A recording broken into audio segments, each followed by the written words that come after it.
Hello, welcome to the Music Production Podcast. I'm your host, Brian Funk, and this is the show about all things making music. On today's show, I'm sitting down with my band, Some Good Evil, featuring drummer Cauley, bass player Alex Oliveira, and myself. This is our vinyl release party, so we got our album put on vinyl records. We made 100 copies, and we got together to listen to the album. We decided to record this as a podcast and discuss what worked with the record, reminisce about some of the fun times we had. And that's what you're about to hear, is the band hanging out playing our record. You're going to hear the entire album straight from the vinyl, so all of the songs today come directly off the record, so you get a sense of what it sounds like coming off a vinyl record. It really does change the sound. And there's also our commentary and thoughts between songs and the stories that go with it. I hope you enjoy it. The band is called, again, Some Good Evil. It's available to stream on all your major streaming platforms.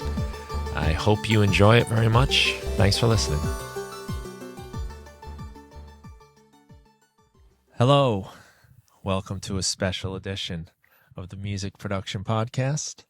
This is the Some Good Evil vinyl release party. And I'm very excited because I'm here with two of my favorite people in the world. Mr. Cauley. Good evening. Happy New Year. And Alex Oliveira. Hello. How's it going? Happy New Year. Yes. So we just released our album and we're all really pumped. Congratulations, guys. All right. Thank you for all the hard work, Brian, with the production and engineering. Yes, very exciting. And writing and guitar playing and all that stuff. Yes. And thank you, Al, too. Hey, no problem. Yeah. So I think it's a good idea if you guys just say what you do in the band, who you are, and identify your voices and all that. So, Chris, you're on the far right to me. Go ahead, sir. Okay, so my name is Cauley, and I am the drummer of Some Good Evil. Hi, I'm Alex. I play the bass and do a lot of the backing vocals. And Chris does some of the backing vocals as well, too. So... Nice. So I can just say, it's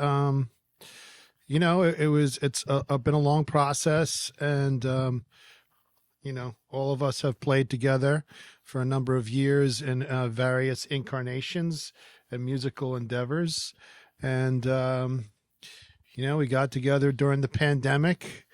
Really needed to connect with friends, probably first and foremost, but lucky us.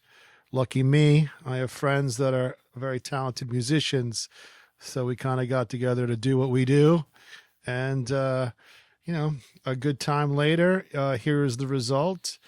And, so I couldn't be happier with what we have accomplished. I think it's the album of the year. Yeah, we started in 2020, just when it was starting to get a little safe to see people in moderation, and it was just out of so much fun, and I love that we can hear that on the record when it plays. It's got that fun of getting back together, playing with people, and for me, honestly, too, playing by myself. We'll leave it alone. Well, yeah, it gets bored. Doing that for so long, yeah. It's just so nice to collaborate, and you guys are so fun to play with, the parts you come up with. I agree, and I also think that first time we got together was so cathartic. I mean, the endorphin rush of just playing with other humans in a room, which we hadn't done in so long, was great, and I think this is the culmination of that. Getting together once a week and yeah, working. I can definitely second that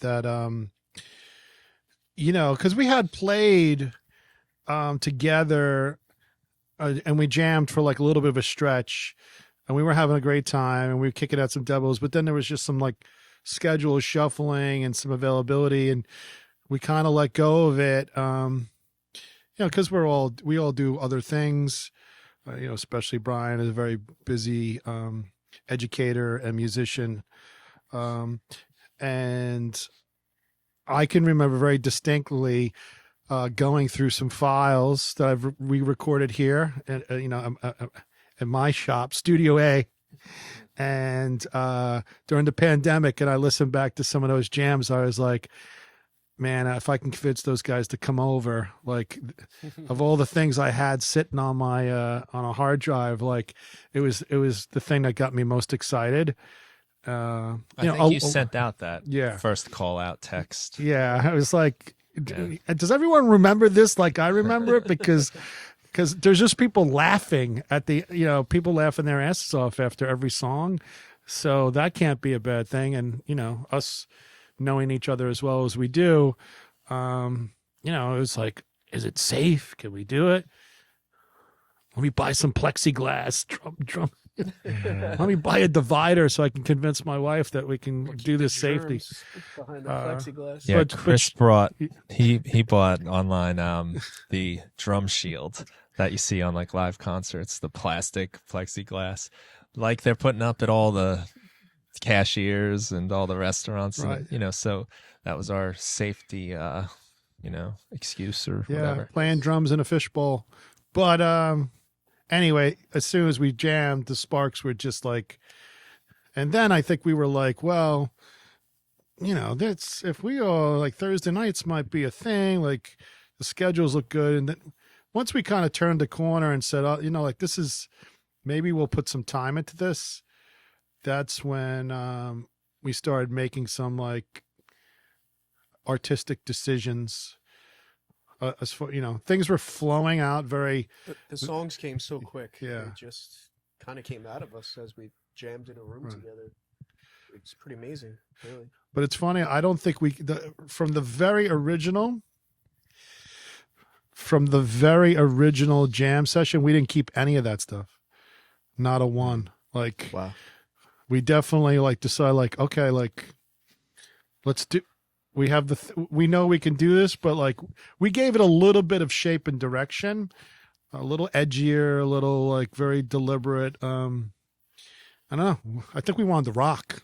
I think we were like, had a little bit of, being pent up too much. Let some aggression out. Let some and dig in. So that's how I felt. But you know me, I talk too much. Well, yeah, we played years before, and it was only fitting we got this done. This has just been crazy to do, though, because everything happened together. Everything. We didn't write anything and bring it to the band. Nobody had their own songs. We just jammed, and when cool things happened, those are the things that we kept jamming on and making songs out of. And that's what the record is. And we finished this. We started the record, I would say, it was November 2020, where we've recorded 4 songs. I mean, I guess when we're going to play the record so we can say which songs they were. And then I got COVID and we took a break and we had more songs to work on anyway. So it was by May of the following year, 2021, that we did the next 6. We got the drums down for those. And then we just started building on them and kept working little by little when we'd get together for months. And I think we got it mastered finally in June of this year, 2022. Yep. Right? Scott Anthony, who's awesome. He mastered it to tape, 2-inch tape. Storybook Sound in Maplewood, Storybook Sound in Maplewood, New Jersey. Scott Anthony, very well established. Beautiful studio. Oh my God! Yeah. Beautiful equipment, and it was a great experience.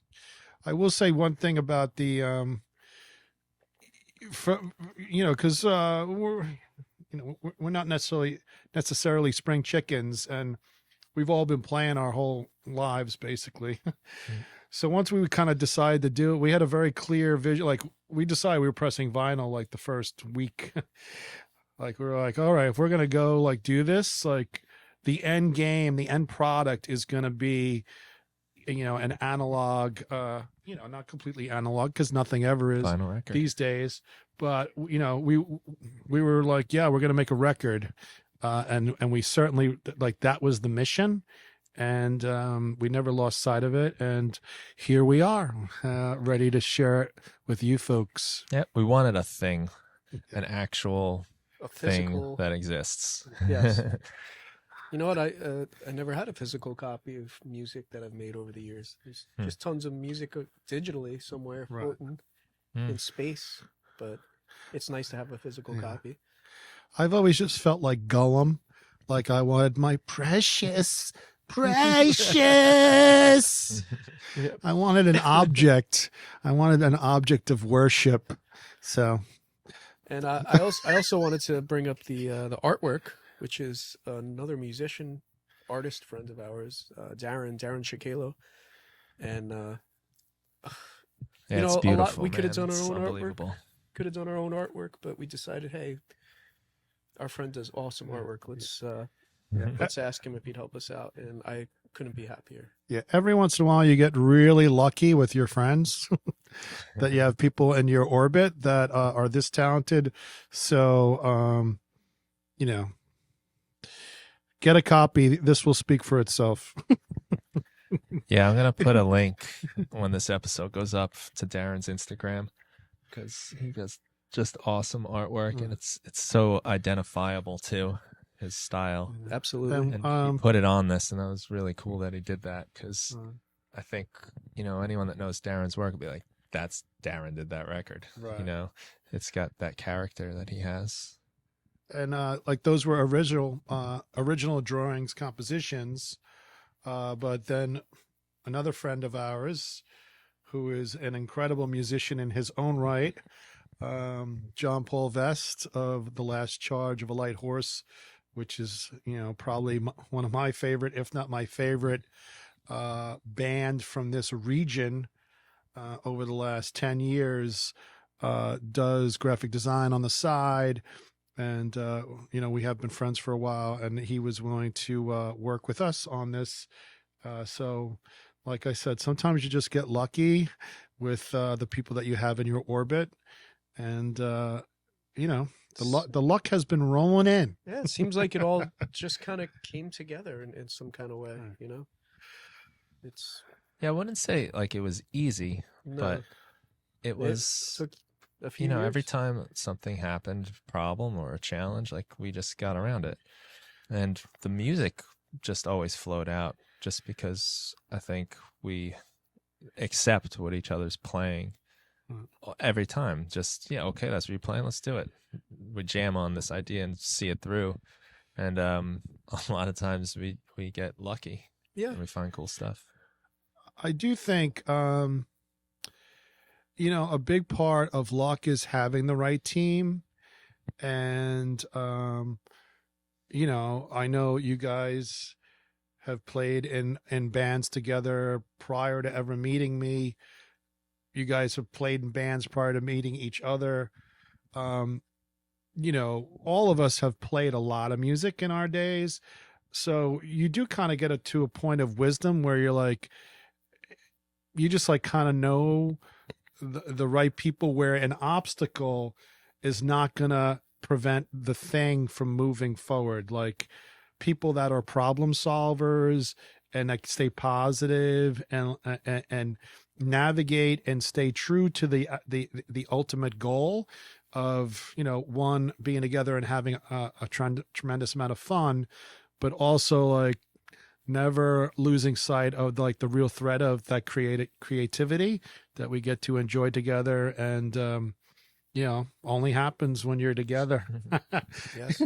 And I also want to say, we're at the point where some constructive criticism doesn't get us angry at each other. We really, I respect both of these guys' opinions so much that I'm actually happy to hear some constructive criticism. Like it helps with the final product. I know it does, and sometimes you hear music in your own head, but people outside of the music hear it in a different way and hear stuff that you might be missing. So it's great working with these guys, and if any of us say anything to each other, it's never taken personally, which I think is a big part. Bands in the past have fallen apart from, I mean, we're guys' well egos beyond, getting in the way. And, everyone respects that we all have a musical sensibility that, comes from different places. I'm older than you guys. I listen to like some different things, but everyone has kind of earned their musical sensibilities. So people see opinions as something that's going to provide, that's just a perspective, as opposed to some kind of ego driven wanting to scratch the scratch the tree and put I need to get my mark on this or something. It's not. It's more about, well, this is what I'm hearing, and maybe I listen to the Pixies and the Cure, and maybe someone else listened to Weezer and something else. Like, it's just about bringing a palette together of different people's perspectives and influences, so it always elevates. And not every idea makes the grade, but that's part of the melting pot of the thing, and what you get at the end is a true collaborative effort that is larger than the sum of its parts. Absolutely. Speaking of parts, I was completely against leaving the stick taps in for Sheriff Jones starting off the record. Yeah. So yeah, let's talk about the music. To add just one last thing, like we come up with a lot of cool shit, in my opinion. Stuff I really like, and it's cool that this is what rose to the top, and because I don't feel like it's hard for us to come up with things that are fun to play together. We can just let things go, and if they come back, they come back. And these were the ones that came back. So it is Sheriff Jones to start the record, and this song captures a lot of aspects about us as a band. There's definitely humor in it. There's definitely like lots of energy and excitement and silliness.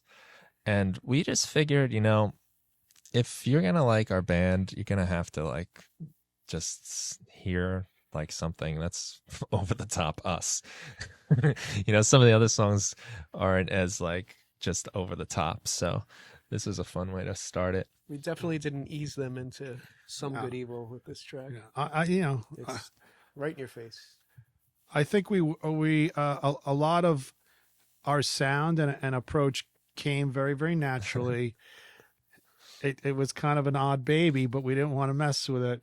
But I think of it like the Violent Femmes. I'm sure there's a million people like that listen to that first record, and within 10 seconds they absolutely hated it. And there was other people that after 10 seconds it was their favorite record and has remained one of their favorite records for their entire lives. So I think we wanted to emulate that level of spirit and commitment to a certain aesthetic and sound. I think we definitely achieved it, and that's quite an accomplishment. If just as someone in a project and working collaboratively, I hope other people hear it the way I hear it. And to speak to the stick clicks, this is definitely my insistence that they be there, because the song starts off, and part of what made this funny is Chris has this bullhorn that has this really funny siren on it, and that's where the song got born from, really, I think. So we were starting we wanted to start the song with the kick drum thumping, 4 to the floor type deal, and the siren going at the same time. Now, there's really no reason to count it in, because, especially for the recording, because we could just place it there, we could just move it. But the count in was so ridiculous to me that we're going to count in, because I got to turn on the siren when you start hitting the kick drum. I can't just do that in reaction to you. So, and we always count in with 8 clicks, which is even more funny, I think, in this particular instance. If I can just jump on the finest, we also have 2 different sirens for the 2 different locations we rehearse in, so the tempo is slightly different, because they do need to be in tempo with the sirens. So what siren is this? Do you know? Is this is the red one? No, this has got to be the blue one in your place. Yeah, I don't know for sure. I forget. I think you recorded the drums in your place. We did. Yeah, all the drums It were was early. Brian's. I'll call it. Well, I called this studio. Did I call this Studio A? Yep. Yeah, my place, Studio A. B. Studio B is the big B for the big Bri. So having that siren is just character, and having the counting for it is just funny, I think, and it introduces a little of the humor. Absolutely. And yeah, it's like you're gonna get a taste of it. So we're gonna put it on. What do you say? Anything else we need to? Oh, I want you to like listen to it as the verse is like the bad guy in the song, and the chorus is Sheriff Jones. Now you can maybe the bad guy, good guy thing. You're not sure who's the bad guy or good guy because sometimes Sheriff Jones needs to, bend the law to serve justice. So justice above all. It's a funny idea to play with. So shall we drop it? What do you think? Yeah, well, Right. Here goes.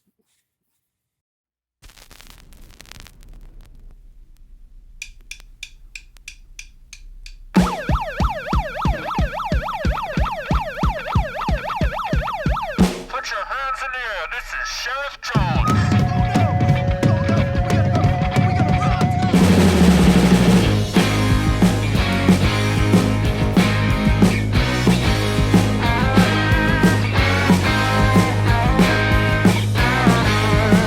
I see you, Sheriff Jones, sitting on the highway all alone, hiding behind that big oak tree, shining radar gun at me. Hey, well, you know if my way, flying down the highway, trying to get self-killed. Sheriff Jones, pull on over. Sheriff Jones, hey, I'm acting nicely, and you wanna fight me? I'll throw you in the can. Sheriff Jones, no one gets away from Sheriff Jones.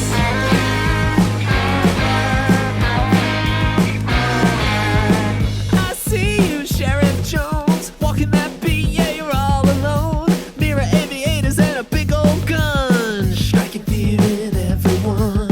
You think you catch it 'cause you go real fast. You better put your foot on the gas. I see you, Sheriff Jones, come and get me. Hey, when you going my way, flying down the highway, you gotta get someone killed. Sheriff Jones, license and registration. Sheriff Jones, hey, you better not disrespect me. I'll take you downtown to the penitentiary. Sheriff Jones, no one gets away from Sheriff Jones. No one gets away from Sheriff Jones. No one gets away from Sheriff Jones.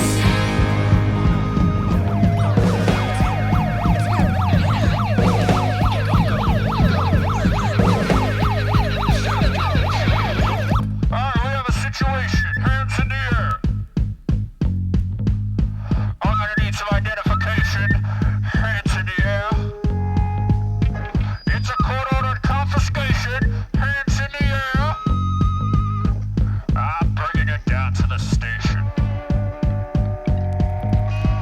You can go at your top speed. No one gets away from Sheriff Jones.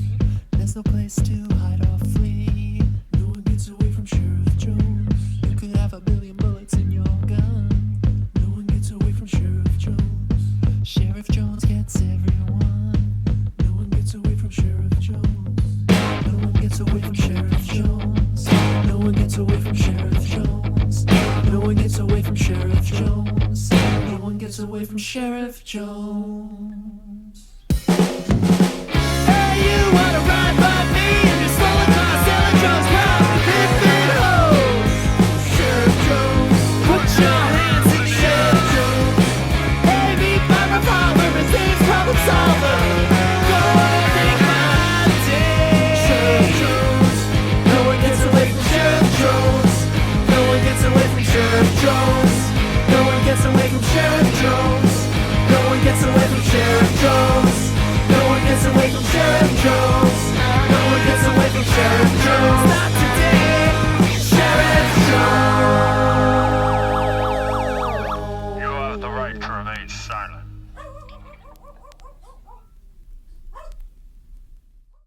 And we're back, guys. So yeah, Sheriff Jones. At the end, you can hear my dogs barking.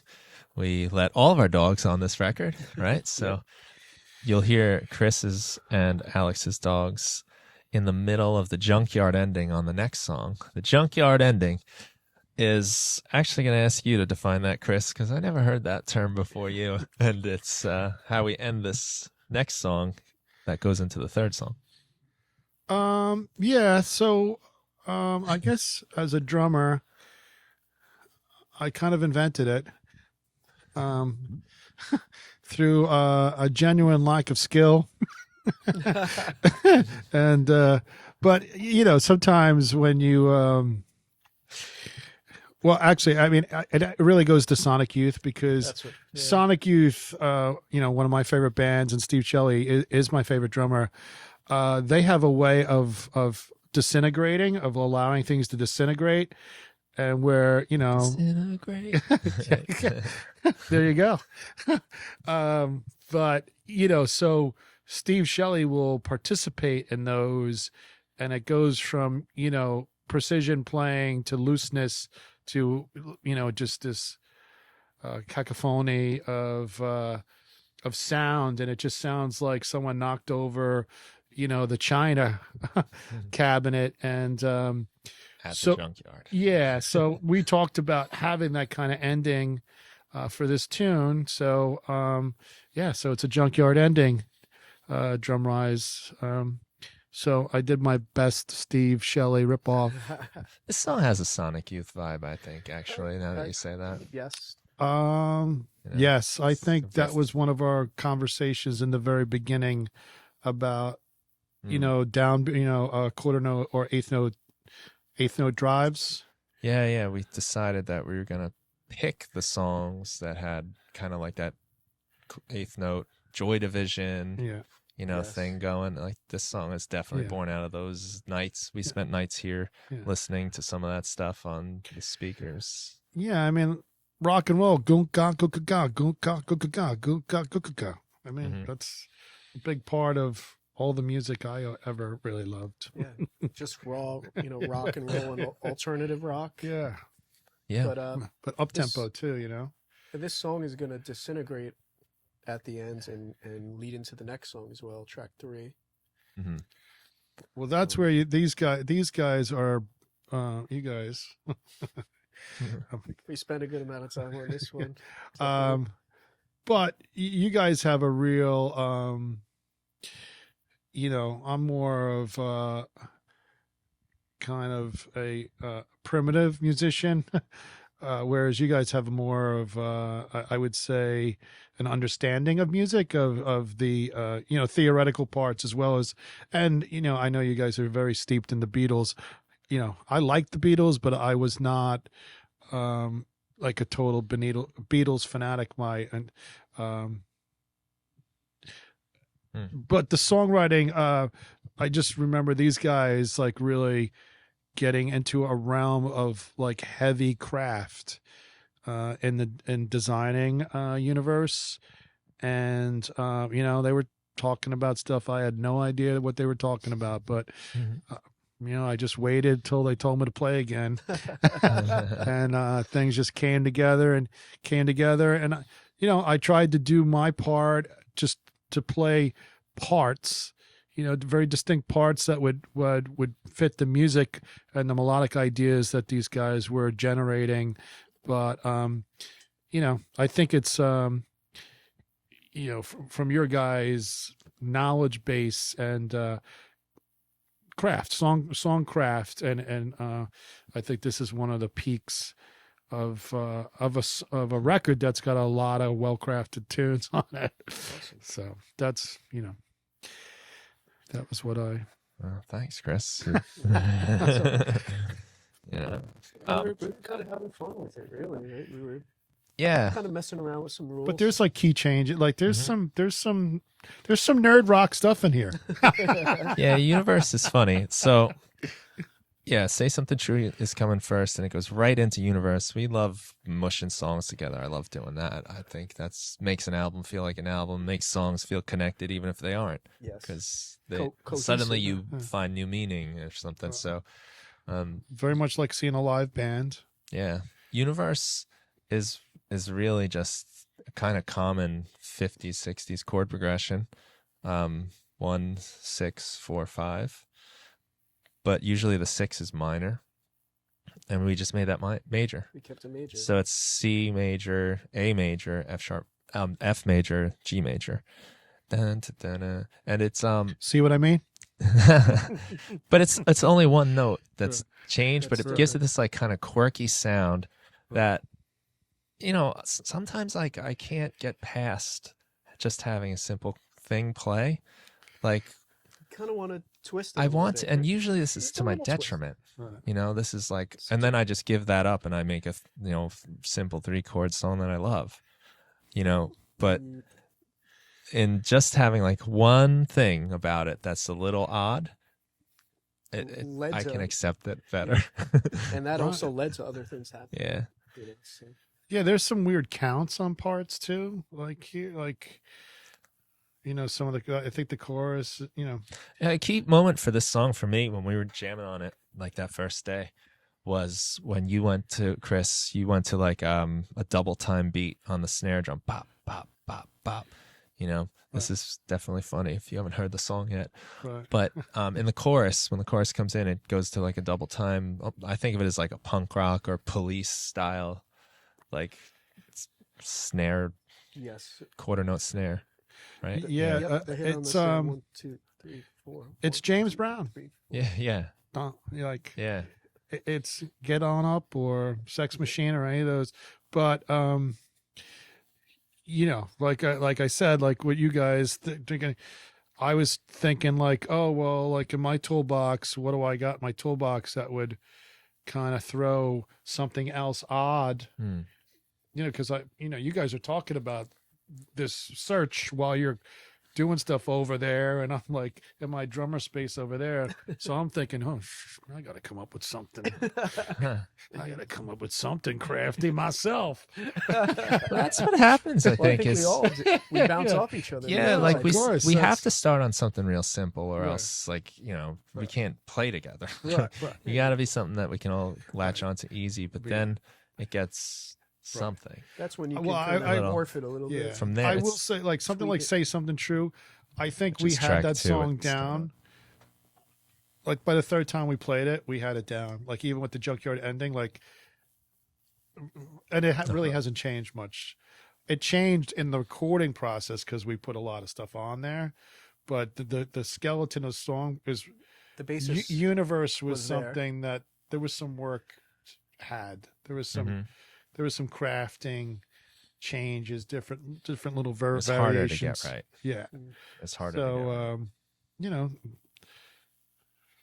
but you know, that's what I think we made a very deliberate attempt to have all the feels different. Like we tried not to repeat too many like drum feels, that kind of like strumming the feels, the groove patterns throughout this whole Yeah, record. yeah. I think we really Different. worked for variety. And Well, listen to that though. That's like a direct contradiction to what we said about we picked the 8th note strums. You once know, in a while, but Yeah. no, but we did that. But then from there, once we had that limitation, then we got into like, well, how can we vary that off? right? Absolutely. Yeah, because then we had goes, 3 of those, and it's like, well, now we got to do some. Well, within that limitation of 8th notes, once we had that, now we're in a box.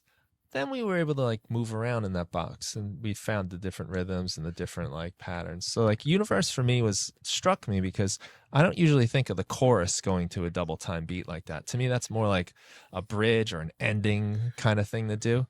So when it happens there, I just, it gives me this like kind of like funny feeling of like almost like floating, which is what we wanted at that point in the song anyway. Right. Yes. Yeah, it definitely started thematically working because we started with with the lyric and stuff. Then it started like really kind of come together. I will say, circling back to something earlier, like we really out of the gate, we were like, we are writing a record. Yeah.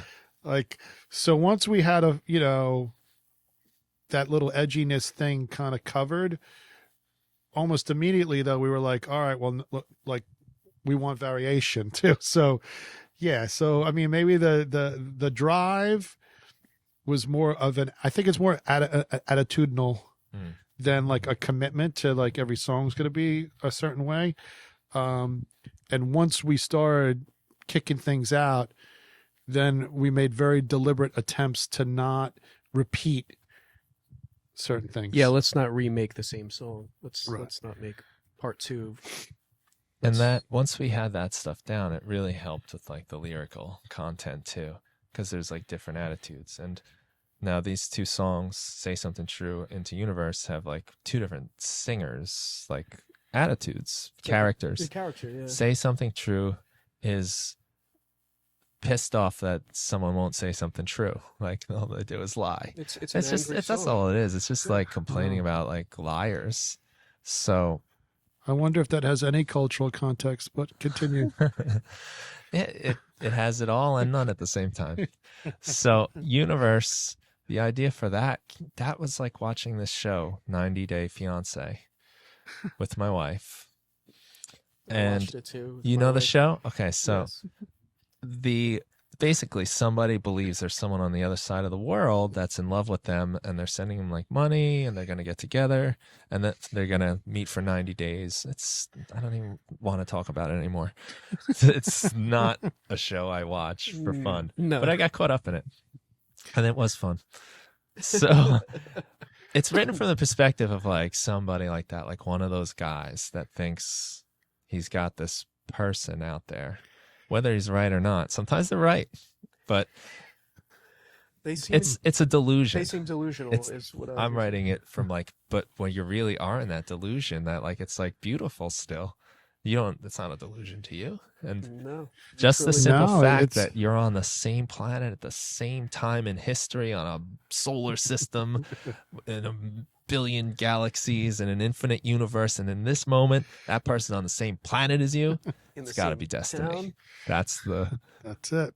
fun delusion, or maybe it's the truth. Maybe it is the It truth. is a magical thing that we're all here right now. That's so true. So it's fun to play with that. Absolutely. That's the game. Certainly of that from a song. musical perspective. Yeah. So let's put them on. Say Something True, Into Universe.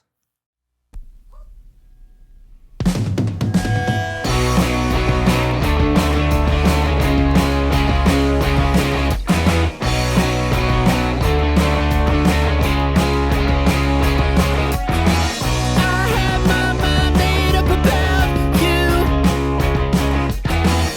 It would have been nice if you could tell the truth.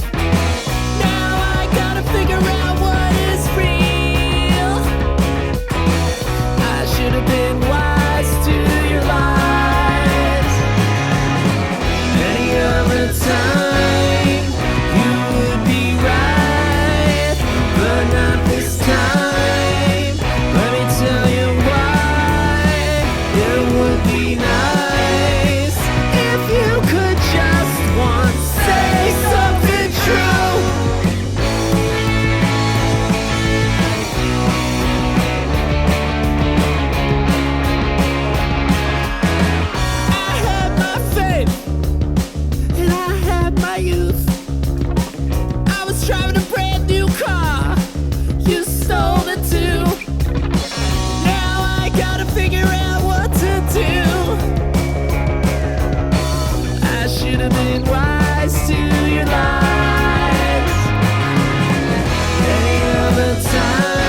back. That was fun.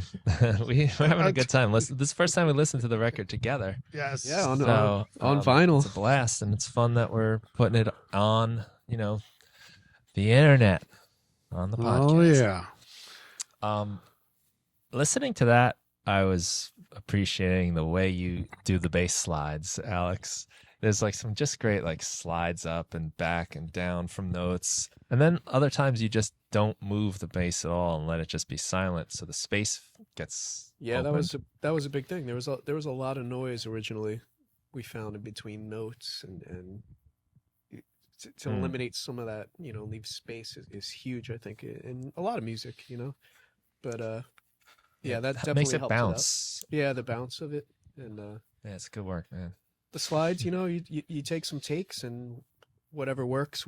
I think, and we probably took a few takes and then realized that slide right there is perfect, or so it took time. It took a lot of. Well, it took a trying lot of things out. time because what happened with all these songs is we're jamming on them like every Thursday for a couple months, and I have about 6 different versions of what I play. You have 6, Chris, you have 6. And, when we jam, sometimes they overlap, sometimes they don't. But once you put your stamp down, you put your drums down, and this is where you're hitting the kick now. This is the fill. This is the thing. So it gave us something to work around. So it took a lot of thought on the bass. To craft it, with everything else that's going on, the kick drum and especially, but even the guitar parts too, and playing, leaving space for each other is huge. Yeah. The rests really start to matter. Yeah.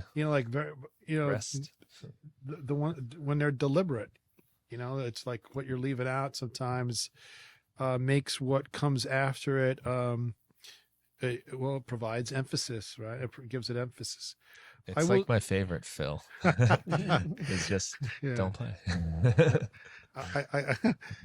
I will say, we did play recording wise with a click track, and people will say all kinds of things about that, which none of which we care about. You still played live, but right, live to a click track. So we it's a live drum take, but we do have, because we have Studio A and B, we have the opportunity to record every rehearsal, and that's a big part. We have 1,000 versions of that song played live, that we could go back. But I think all of us having a certain level of experience, studio experience and recording experience, felt that a click track is the way to go, and if done well, you can get in front of a click, you can get on top of it, you can drag behind it. I think the one thing that we were set on is we were not gonna really drum edit. We did shoot for singular takes, right? And so I don't think there was a lot of drum editing per se. Brian, is that accurate? Minimal? See, I'm not there for the rest of it. So. Oh yeah, no, that was the goal. There are a few spots here and there, right, on certain songs, maybe that just. But we didn't drop. It wasn't dropped really. It's not dropped on a grid. No, it's not. Anything cleaned up is probably a better way to put it. It's not beat detectived. No, it's not. it was mainly live tape. No, because then what's the point? Right. To me, Right. anyway. You want that human feel, don't you? Why don't we just program them in at that point? Right. Right. Exactly. Sometimes I don't know. I like both ways, I guess. Right. So I don't want to sound like I'm taking a hard side, but for I what am. we were doing. We wanted to sound like a Well, live, look, the best. 3-piece rock band. There's something really cool when you're not on a grid or on a click and you're just playing and you get these surges of energy and everything. That's another dimension that you can play with. Right. But as far as the way we were composing the songs, I think it made a lot of sense to be to play to a click. Right. My thing is this: as a drummer, I do think it's my obligation to be able to play to a click, and then, does Which everyone? you're very good at, man. Oh, well, You're- thanks. You're Yeah. very good at It's playing. not- It's a very deliberate, practice point. You play with it too, though. Yeah. You sometimes you lay back, sometimes you get a little ahead of it. If I'm playing in the click, I'm just like trying to stay with it. Yeah, but It's you know, stiff. my objective is to listen. Do people want to sit there for 70 takes because of one mistake or 2 mistakes? No, but I do want to play it 95% there, where we can get a usable take with just minimal, where the core of it, is not going to be something we're dropping Beat Detective on or any of that stuff. Like, Yes. I think I think that was the approach with the drums for this, and I think that's why, because then Al plays to what I played, and then he refines what he's doing, but I think that's how we ended up with a very natural sounding rhythm section for the album. Yes. We zoomed in on your drums when we were doing the bass, Right. and we would look and we would see like, oh, like they're coming in early on this song or on this Right. part even, Right. or they're laying back or whatever, and then you'd play to that. Like would- we looked at that to like understand the vibe, and that was helpful Oh yeah, it's what made the groove. Like Right. to really. just- I mean, I guess that sounds like kind of obvious that it was so helpful, but to really like look at it and think about it was to map it out in our heads. Like, I mean, you did it really. I was just looking at it with you, but Yeah. I mean, it what was cool. we did rehearse it. Like, we had played these songs a lot before we recorded them, so we had that kind of like, oh yeah, maybe it doesn't look right on the screen, but like, yeah, Al would be, he's like, but this is the way we play it. Like, that's why it sounds like it that. feels good like Yeah. this. Maybe it's not right on the grid or Yeah. If the whole band plays together, that doesn't matter. Right. Well, that was a decision we made. We wanted it to sound like a band. So if we were just recording like 4 bars of the verse and looping it, like that wouldn't sound like a band. Yeah, you And lose we something. also scaled back on like, I love to make all kinds of crazy noises. So Well, yeah, I yeah. could have easily decided to let's put We all had this. some Yeah. tracks with noises. I'm in glad it. we didn't, because it made all the other parts count more. I also want to speak to Brian's guitar playing. Really melodic, beautiful stuff you came up with, and sometimes you did some of that on your own, where we laid down those basic parts, and then he might have came up with something. Yeah. I Pretty mean, much every idea was, You would, it was being born during practice, but Yes, sometimes like yes. when I was doing the guitars, I would just figure it out really. Like I had the it's rough like, draft. It's I like mean- you had maybe a melodic idea, and you just refined it over time. And Yeah. to me, it's makes some of these songs, takes them to another level. yeah. I mean, I love the guitar playing on Yeah, this record. I mean, I love the guitar playing too. I mean, from just wearing a different hat for a second. I mean, really, your whole like, we went through a couple different guitars, and you kind of came to the telly and like different things. Like, Telecaster, yeah. there was a whole, like, it was being refined and like tweaked sonically and everything else. There's a fun guitar story, Yeah. for me. Because when we first started playing, I was bringing my Strat over. And that was kind of a new choice for me too, because I've been playing the Fender Mustang and the Fender Jagstang a lot. So going back to my Strat was like, oh, this is cool. This is like the old awesome. days. But Chris, you have Uncle Tom's Gibson SG from the 70s. Beautiful Gibson SG, like deep dark blue. It is lightning fast. Like, you can just move your fingers like faster than you can think about it. And it sounds like mean, and it's great. So I was again, falling in love with an SG, which happened at another point in my life too. But I never got one. I almost got one again, but it was both of you guys also have Telecasters that came along, and I was just like, God, I love this guitar so much. For both of them, so it became a Telecaster in the end. But there's That's evidence of that entire journey on most of these songs. There's usually a Strat and an SG and a Telecaster, and sometimes the Jagstang, Yes. maybe even the Mustang once. but I couldn't tell you exactly where. Are you hearing the ghost on a turntable where all of a Yeah. sudden it goes? Yeah. If you're hearing a buzzing that I forgot to That's- edit out. No, that's what happens when you have old hi-fi, old hi-fi.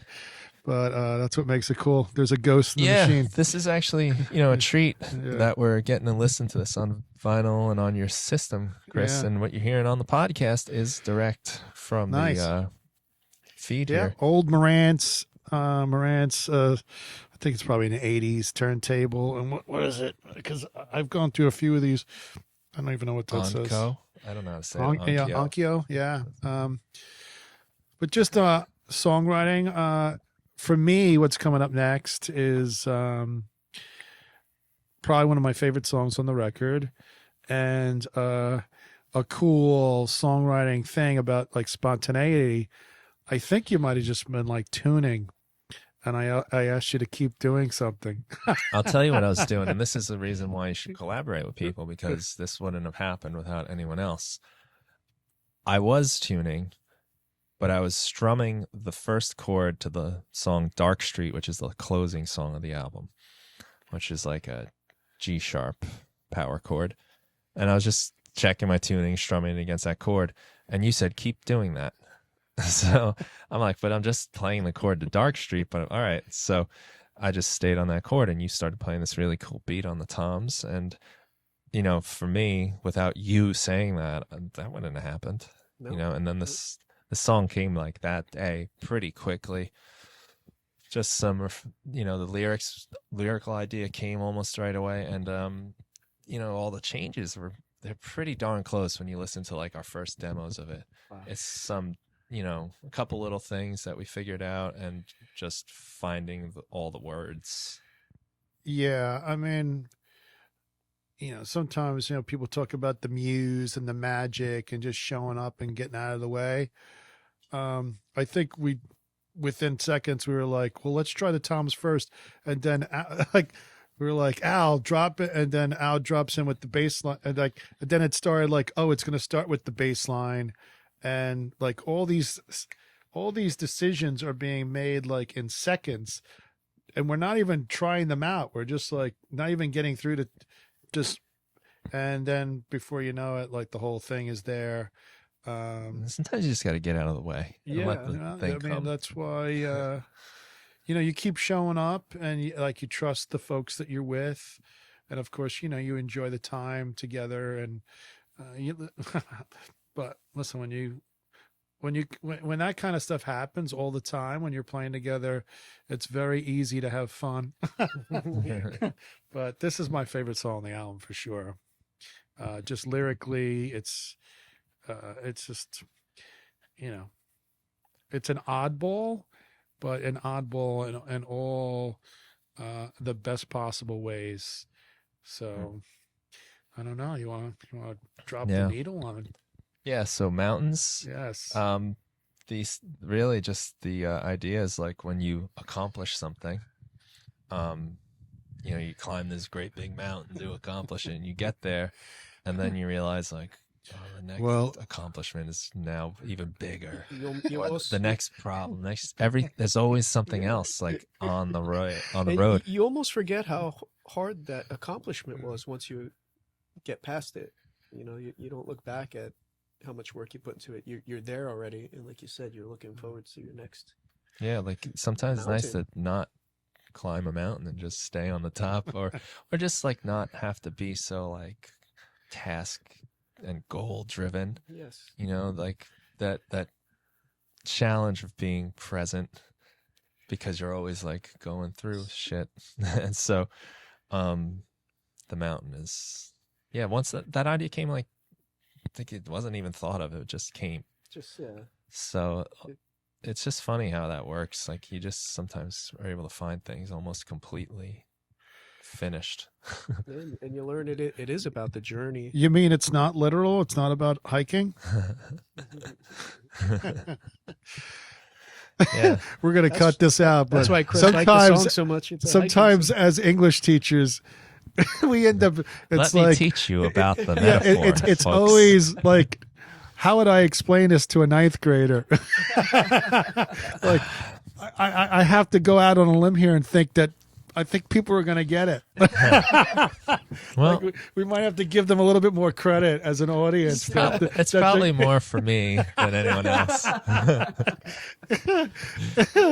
You know, I don't want to go out on a limb here, but yeah. you know, I don't think we were driving on any dark streets anytime recently either. Well, that's the beauty of like song. Like, and Yeah. you can go places. You can become a character, and every song is like that on this one. Yes. So Mountains, ready? Yes.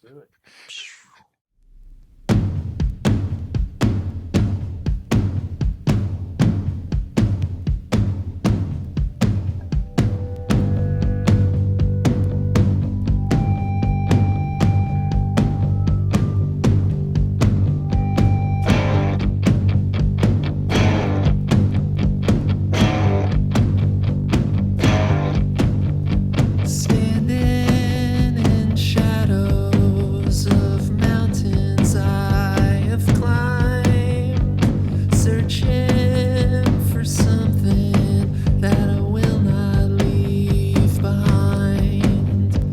Can I find meaning in nothing anymore? Lying here, actionless, dying on the floor. And I've seen the ones before me have all fallen down in pain. They're traveling in circles and circling apart.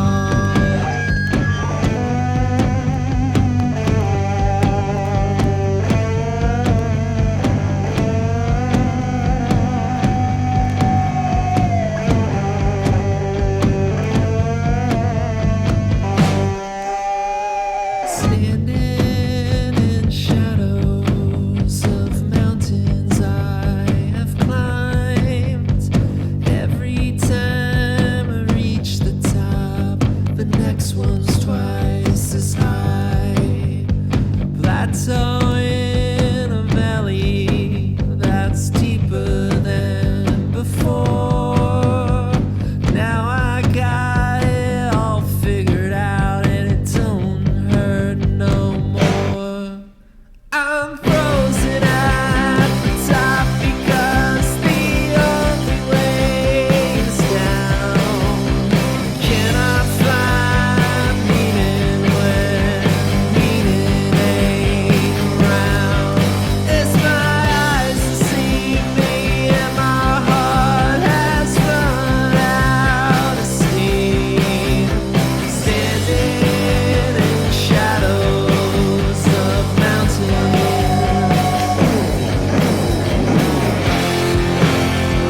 There's no pot of gold, and I know it's not where I get, but how I go. And if you see me acting indecisive and slow, just slap me across the face. It's time to go.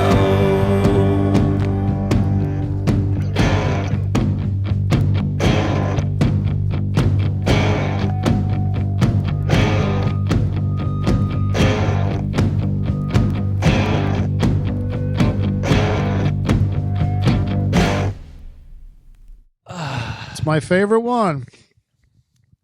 Sounds very good. Your system is awesome, man.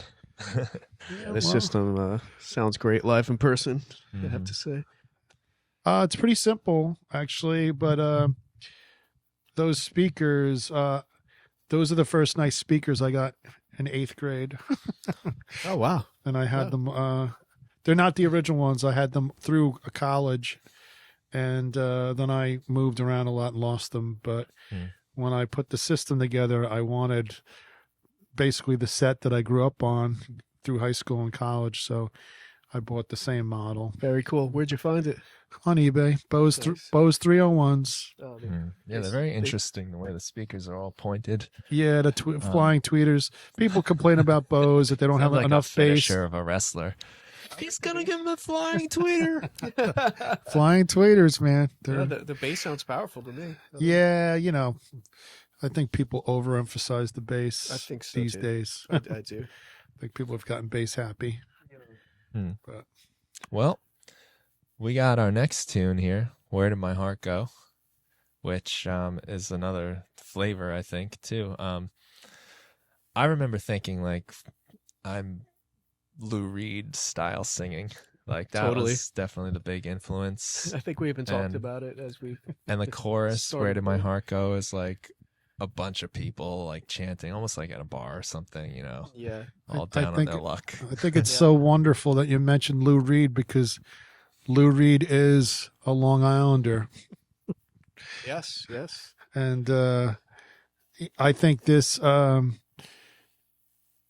know, I think inadvertently, always, if you're kind of true to yourself, like where you're from is going to be communicated through the music. And we are Long Islanders, you know, all born and raised and proud. And, you know, I think we even had conversations about like some of these lyrics, like really digging into the you know, having the sand between your toes kind of thing for this. There's this a sound jam. of Long Island on it because there's samples of seagulls and beach sounds beach, that I yeah, beach recorded sounds. Yep. near my house. Right. If you listen Um, closely, you'll right. hear. So, and it was actually a lot of fun to do that because I wanted like this certain amount of seagull noise. Sometimes it can be crazy. Right. Sometimes there's not enough. Sometimes too many cars or something. I do think that was part of the evolution of the song too, but I remember us having real conversations about like this feeling like a Long Island like summer tune.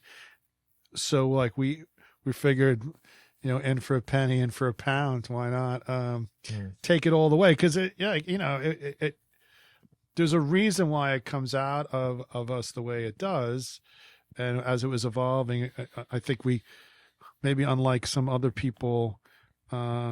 We chose to embrace our Long Islandness as opposed to saying we're from New York City when we're not. Yeah, it's cooler to be from New York City. Yeah. Well, listen, there's nothing wrong with New York City, but there's nothing wrong with being from Long Island either. Or Long wherever you're Island either. So this is track 5. Right? This is the closer of side one, Closer the to good side side. The good Yeah, side. the good side and the evil side, not A and B. Yes. Good and evil. Some good evil. That's Yeah. like a big theme, you know, everything's black and white, opposite yin yang, you know, we're silly, and then we got a little seriousness to us, or I think that's just a fun dichotomy. There's a Nietzschean element. Yeah. And I like that we're not just totally serious all the time. It's fun to do things tongue in cheek and Hardly ever. I don't. have fun. I don't think it's possible. you know, we got to have fun, and we want to have fun with our audience too. So Right.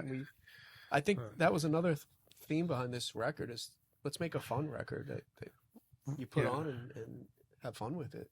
You know, so Yes. I think, yeah, having fun. Music that's fun to play. People that we think, things that we think people will enjoy or that we enjoy. And yeah, I mean, it really, it's a confluence of things that we all love. Like it's got the Beatles in there. It's got the Violent Femmes in there. It's got the Cars in there. It's got Weezer in there. It's got, you know, Sonic Youth. It's you got that- Sonic, that like, noise rock you know, going it's on. it's one of those, I mean, I guess you can't really make music without making some kind of ode to the things you love. Yeah. And we're all a mix of all of our influences, Right. converging with each other. Yeah, so many things come up on this record that are ingredients, you know. Right. Can name 100 more bands probably that influences. Right? Yeah, Absolutely. So in production and word choice and attitude of singer, you know, that's a fun thing we get to do. And This Yeah, one's I a mean, fun just example. the singing. Absolutely.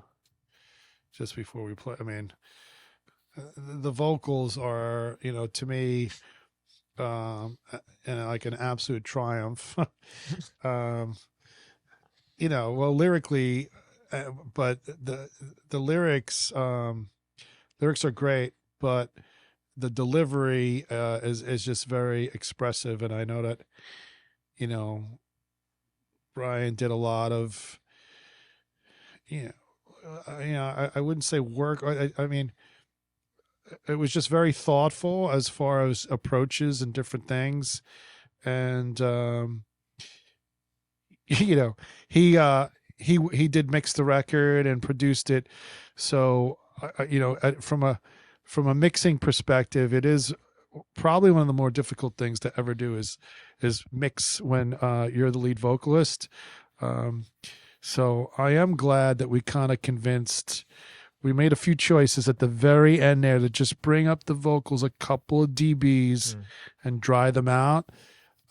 Just a hair. They were like 98% there. But I know me personally, I just wanted those things on top because I felt they were so expressive and there was just so much happening, just in the grit and just in the delivery. So you'll hear that in this tune, very much so.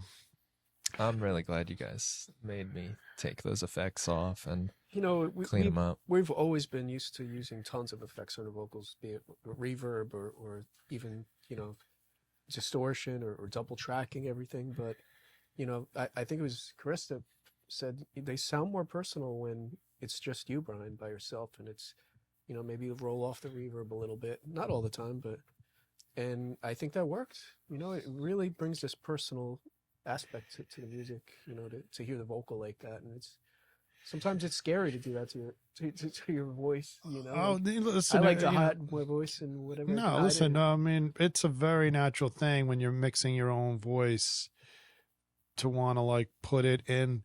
But that's why I'm glad that, when we got to those final mix stages, that we listened to everything together and everyone had everyone's, and not every suggestion made it to the final cut, but we all listened to we each certainly, other. we heard it. We tried everything that people suggested and we heard everything out. And then we kind of reached a consensus. And, I just think, vocally, it's vocals are the song. That's it's tough being the drummer and saying that, but I've been around long enough to know that it's the truth. Yeah. Well, you have a lot of experience with your own singing and your own songs that you play everything on. Yeah. So I think it frees you up in that way. When you get to do everything, then you kind of understand where it goes. Because you can't. If I want my drums so loud, I want my guitar so loud. Nothing's loud. Everything's everything. So having that experience helps you understand. I think one of the real breakthroughs, I think, for us is recording all our rehearsals and mixing them for the rest of the band. We only hear though, we share them with each other just, to be able to kind of hear what we heard. Yes. But I got so much information about just the mixes that I was going to send to you guys about where to put things and what you were sending back to me. And that is what informed any kind of input that I would, mention while we're mixing together than anything, that I had ever done prior. That's interesting. I didn't ever think about that. Because you were mixing our songs every once a week, right?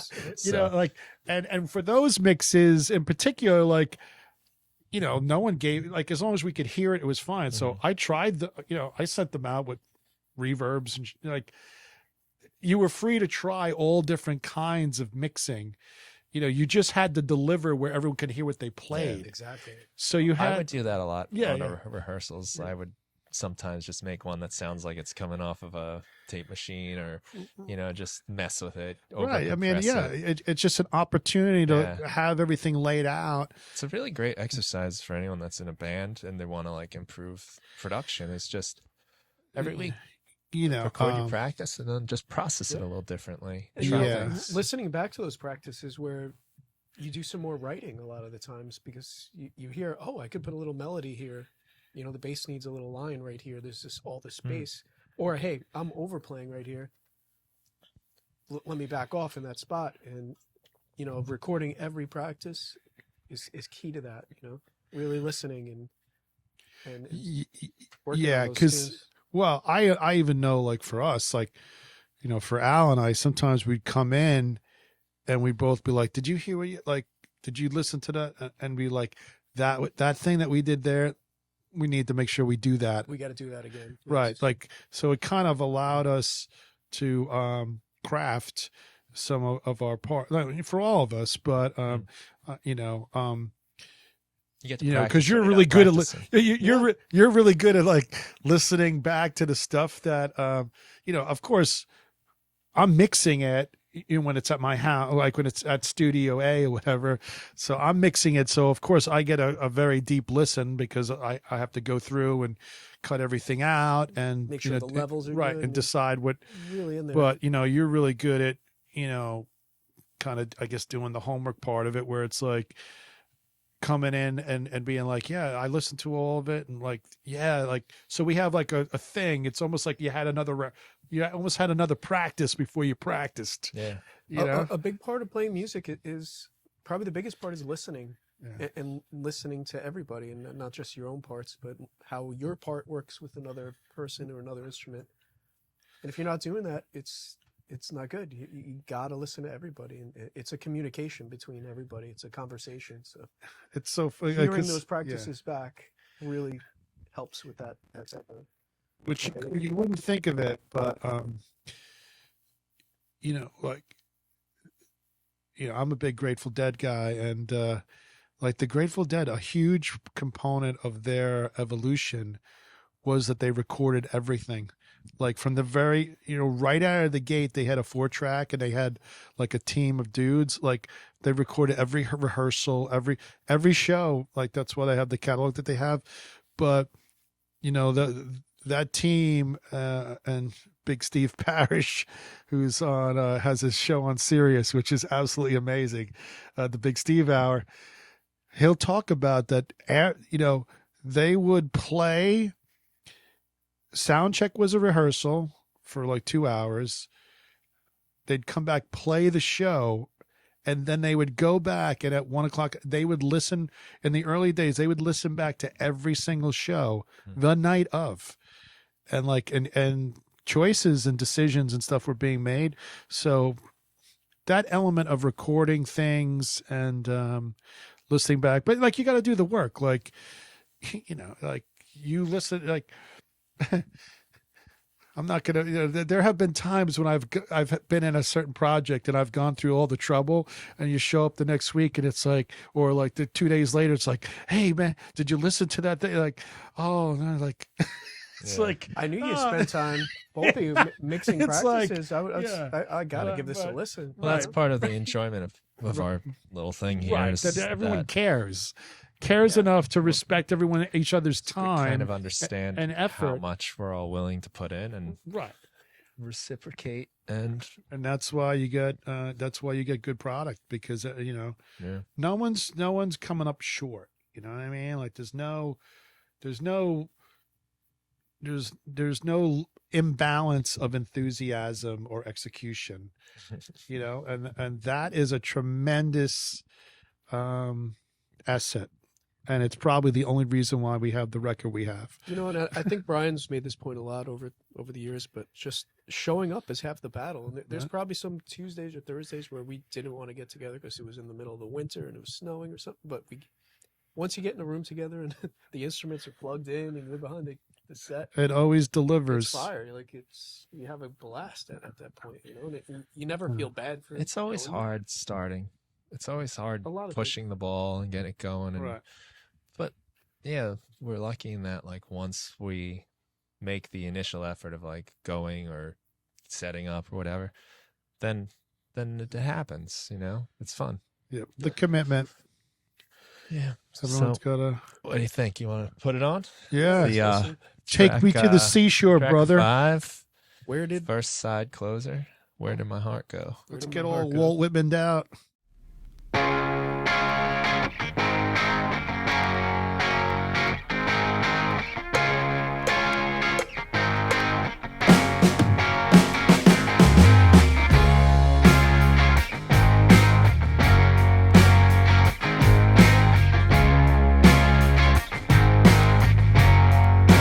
Well, I saw you on the street.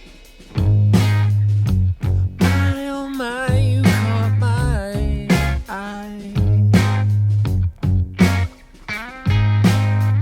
And I admitted I had it so bad for you. I think that I might have lost my mind. When you came along, you took everything. Ride me blind with love and honey. Now my body is busted and broken, and my bank account has no money. Oh man. Where did my heart go? Where did my heart go? Where did my heart go? It's probably on the black market again.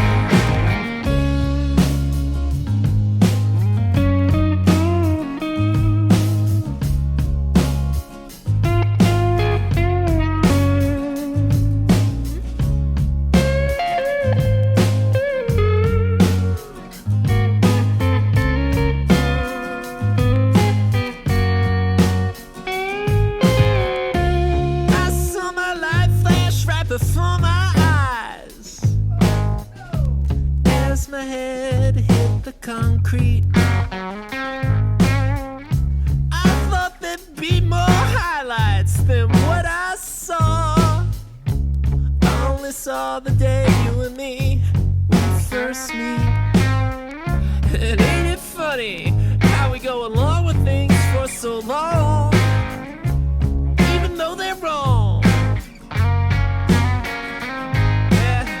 And after a while, we start to get used to those things. They don't seem so weird. They become normal and right, just like yesterday. Where did my heart go? Where did my heart go? Where did my heart go?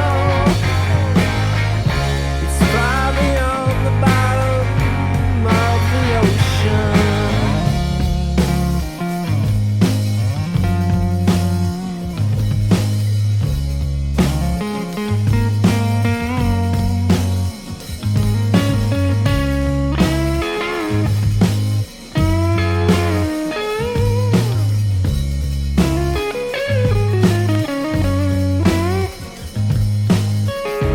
My heart's probably getting eaten by a crab right now. You know, the kind with the big claw, one real little one. Soon a seagull's gonna eat up on that little crab and fly away with the crab that ate my heart inside his belly. That seagull won't have to fly all that far. He'll soar right over my house and shit out my heart right on my car, man. Just my love. Where did my heart go? Where did my heart go? Where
And that was the end of side 1.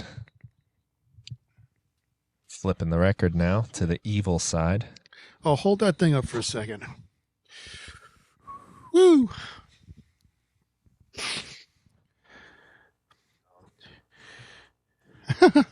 Maybe I should put the top on it.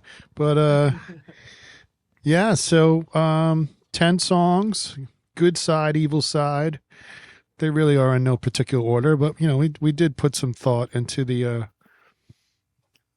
of course we put thought into the track order. And how about the inner sleeve, Bri, with the vocals? Full concept. Well, Chris. We got all the lyrics on the sleeve here. Nice. So we have this available for sale on our Bandcamp. We have 100 copies, special edition on white vinyl, and it came out great. Darren did amazing art. JP made it. He formatted the design. Side. It just looks great. So happy. Yeah. Like you said, it's great to know people that are so talented. Even like a lot of this, the actual nitty gritty of like recording, like the stuff that you guys did with the guitar track, like that was a lot of work and, with great result. But even like some of the choices and stuff, like everything was like, oh, the Darren thing. It's like, oh, and it wasn't like once we saw the artwork, it was like, okay, this is perfect. And then it took him a long time. Yeah. We weren't in a rush or anything because we were recording, but we Oh my gave God, him we gave him some demos, rough tracks, and he, there's It's all ink on paper, and he's amazing with his shading. Stippling, I think, is the term, right? yeah, stippling. Yep. It's like points everywhere. It's amazing. Dots. a million dots. Kind of like pointillism almost. So intricately detailed, and it looks great. A little bit larger than the actual size on the record. Yep. We just got with all the decisions, we just got so lucky. Like, you learn to trust other artists that you like, and sometimes when we were younger, it was hard to let go of certain things. Oh, I love it. I love it. But now we're learning let's have someone do the artwork. Let's have someone do the layout. I don't do it forever. Let's have someone master it. yeah, it's becoming a more mature artist, I think, and really developing a true appreciation for collaboration. Mm-hmm. Absolutely, and that's part of, I guess, maturing. Absolutely. That's what they say. Yeah. Well, you start to figure out, it's like, wow, things are better if things are better with collaboration than control. Yeah, and it's a tough lesson to learn for a lot of people to let go of some kind of control. And and there's sometimes where that kind of stuff is appropriate if you have a singular vision you're working on or whatever. Yes. But once you've committed to collaboration, well, then you commit to collaboration. We've enjoyed it. We've enjoyed it. It's like that's an attitude I think we all had. I know I had coming in, is like, if we're gonna play together, why am I going to tell you what to do?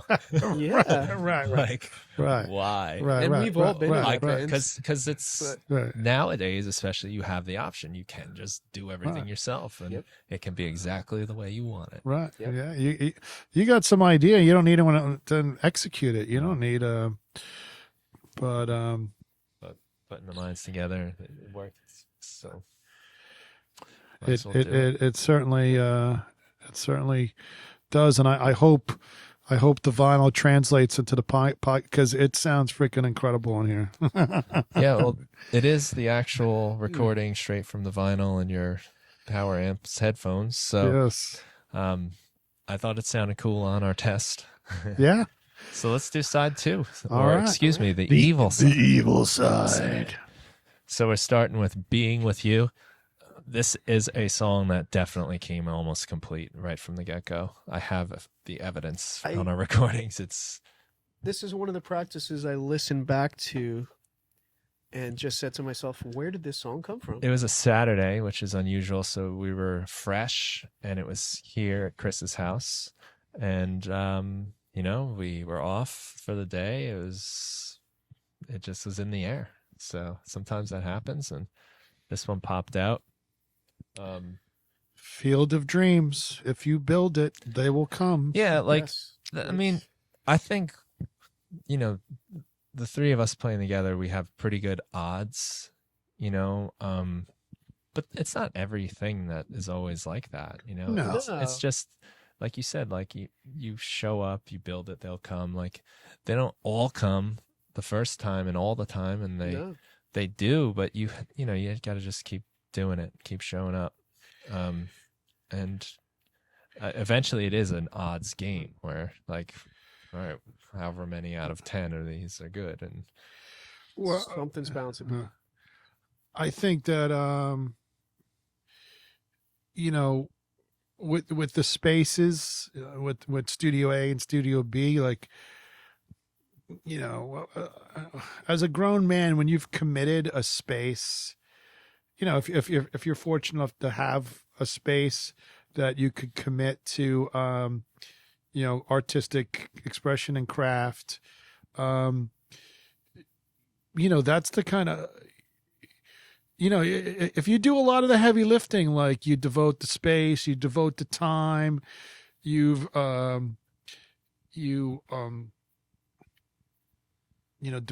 develop the relationships, you do all that stuff. Well, then the get together part, you're pretty set up for something good to happen.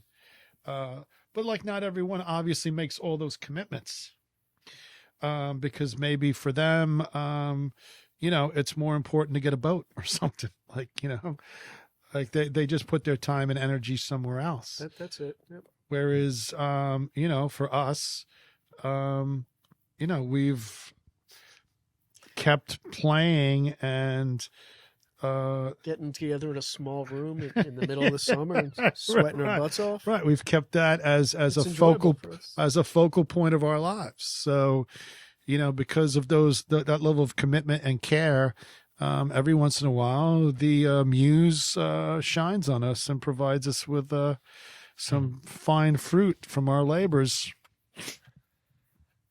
Like it did with the opening to The Evil Side. The evil side. Here it comes. Being with you. Came from the heavens.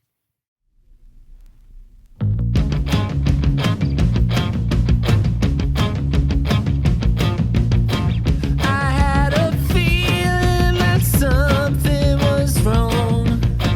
I didn't believe it, I waited too long. And it's not gonna be magic, that's up to you. Ain't no kind of magic gonna do work for you. Can't fight the feeling. Can't fight the feeling.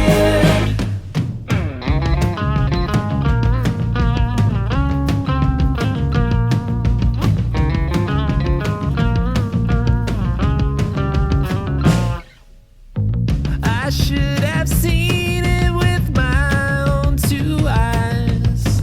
I didn't believe it, and now I must cry. And I'll take your share and you'll walk with mine.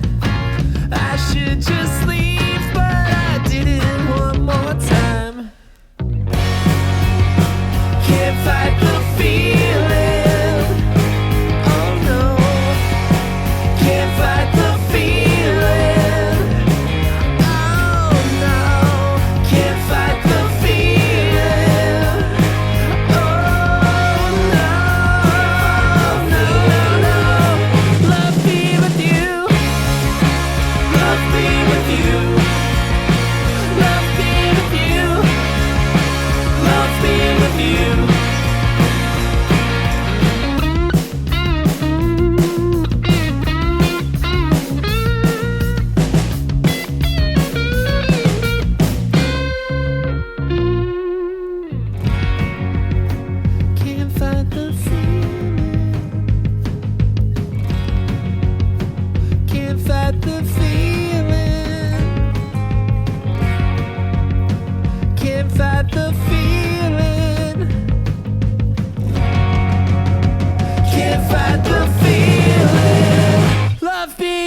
So we're back. That was Being With You.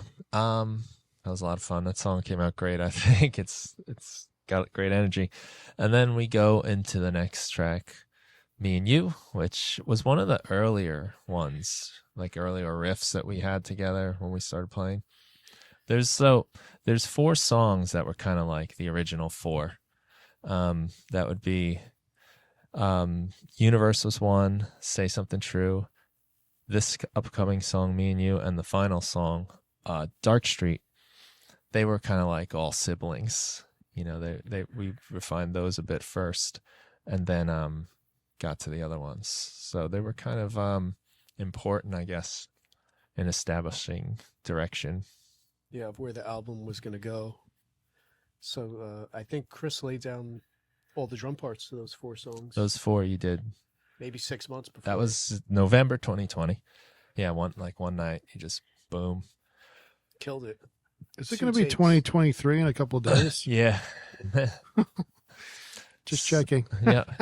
Yes. Well, you know, like Yeah. we had to take some time off for a little while. Of course, there. yes. But well, just piggybacking on that, you know, we talk about like deciding the drive a little bit, and you know that I think the first batch of the 4, that kind of gave us a launching off point to do some different things. Like we like the fact that we were like, all right, well, we have this, and then it just became instinctively time for us to mix it up a little bit. As far as like, yeah, maybe we wanted that thump, thump, thump, but we don't want it that much. Like, we need some different grooves going on. Yeah, I think just our songwriting sensibilities just cried out for, and not even that all the 4 of those songs actually are that similar, but there was just. And I don't think it was 100% a conscious thing that we did.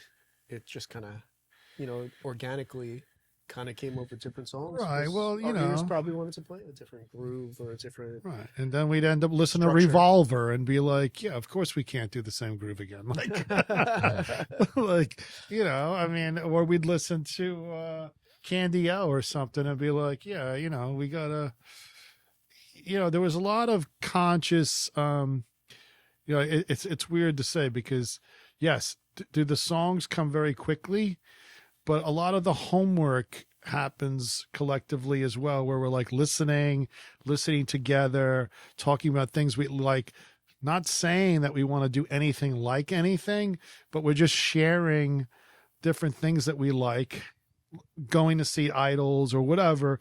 And then the next time you jam, all of a sudden something pops out and you're like, well, where'd that come from? It's like, oh, well, you know, the last few times, you know, because we always play and then we play where everyone changes instruments.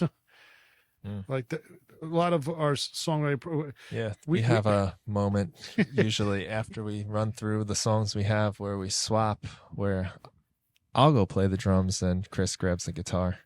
And a bunch of the songs on this record started that way, which we'll get to those, I guess. Yes, and there's at least 2 I can think of, right? Yeah, definitely. And we have stuff where Al plays guitar and I play bass. You know, so that kind of, you know, it's like, oh, like let's go mining, like for new ideas. That shuffle, I think, produces a lot of interesting ideas.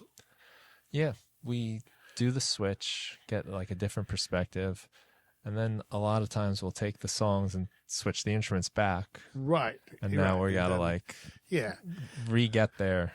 Yes.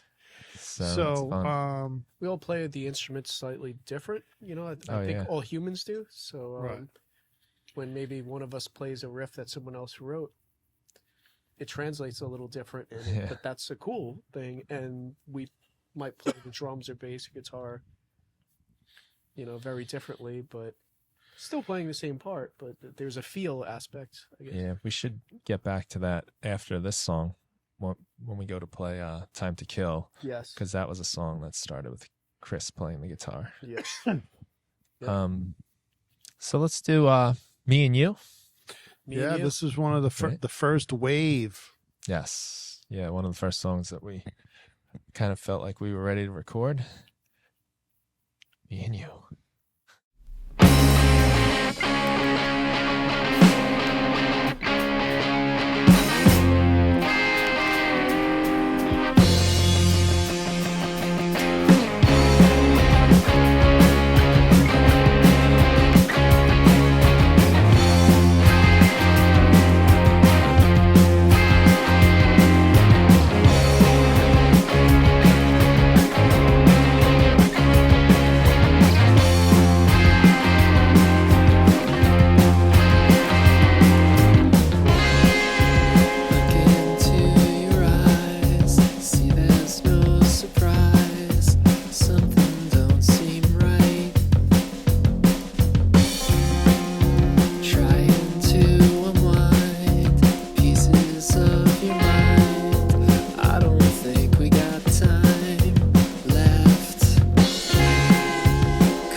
Welcome back.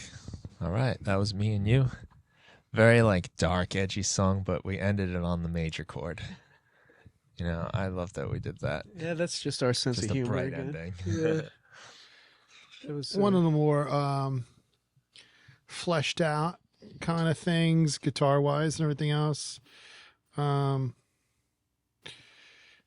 There's on these first 4 songs, this one, Say Something True, Universe, and Dark Street, which is the last song on the album, those have more like synth things going on. Right. They're kind of a little more baked in, and I also think we recorded the guitars a tiny bit different, because I had a Fender Deluxe amp and your Roland. What's the name of that amp? Right? JCM 120. Okay, yeah. So those two were kind of getting the same signal at the same time, and we just had 2 mics on them. I don't think we did that on the other 6 songs because I was trying to do too much with the guitars. And this is like a thing I learned, you guys were pointing out too, that when it came time to do guitars, there was only drums and bass. So I want it to sound like totally full, like rock and roll by the time I'm done.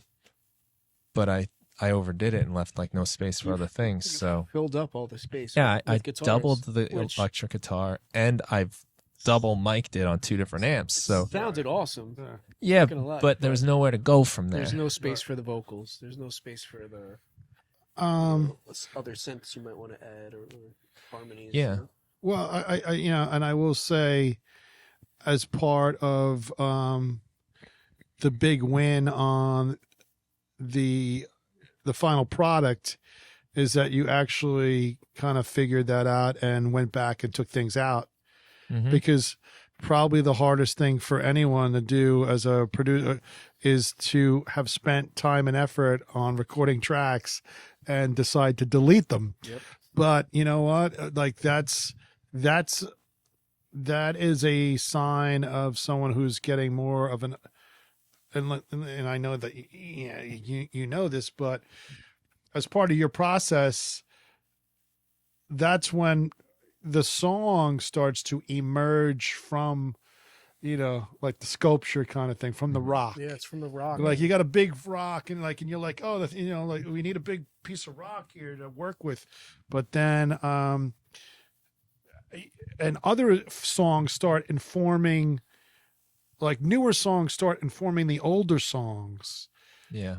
Because the band's starting to take shape in the record, and then so like choices that are made on mix 8 are starting to inform things that happened in mix 2, and that leads to an overall if you're really listening and doing good work, which you did, and this is both you guys, because I know you guys spent a lot of time with the strings and really carving out spots. Carving. So there it is, but sometimes people record something, it's like, what do you mean? Like, what do you mean I'm going to mute something that I record? I spent an hour and a half with those 2 amplifiers, It was a lot. It wasn't a loss though, because it was good to learn from that. But I knew I didn't need to do it again. Yeah.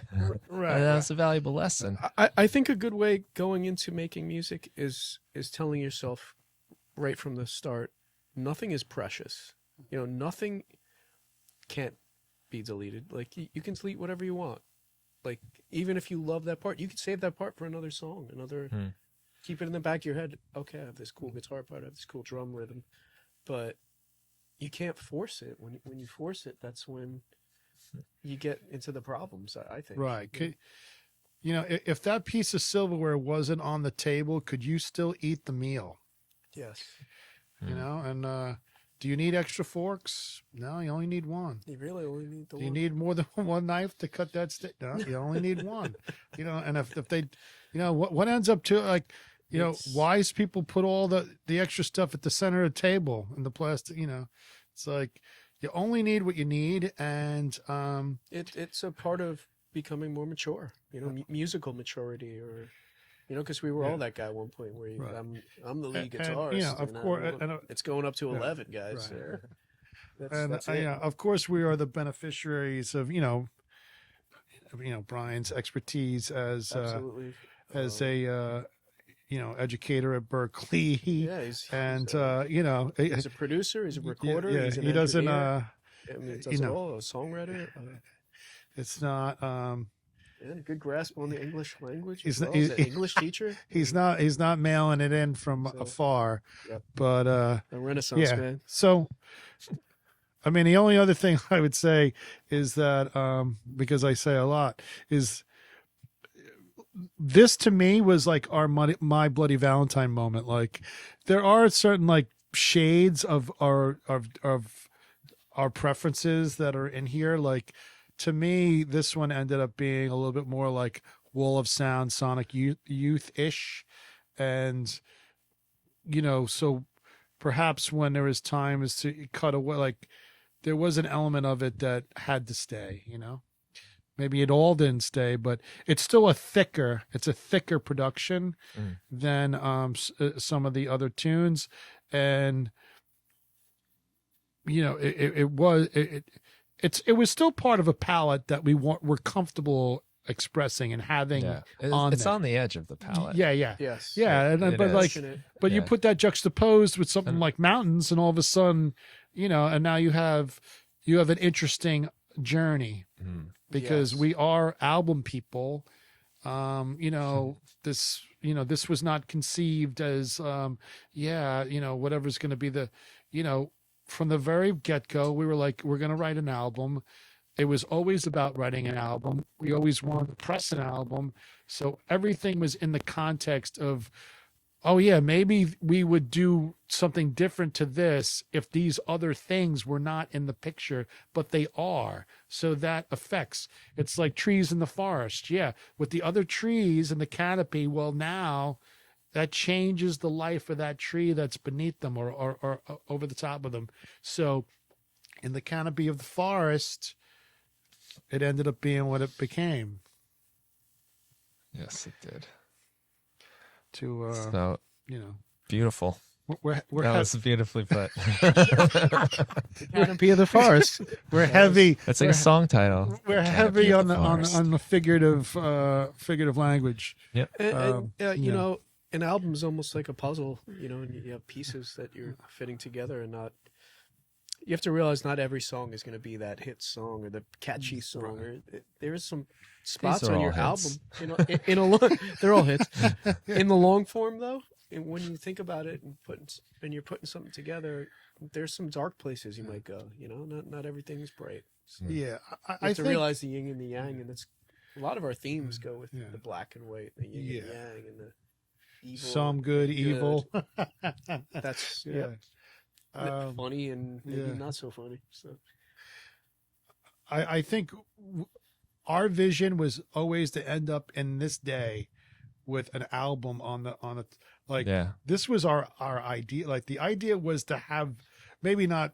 Well, this podcast is the spoils, Yeah. right? We're sitting here this next is, to our record, Yeah. having a great time talking about it with Right, each right. other. absolutely. Which And, was, but the intention was like we're going to sit down at the end of this and we're going to listen to this record we made, and that's really what the only thing that's going to matter is how much we love it, and we do love it, and I hope people are hearing what we're hearing.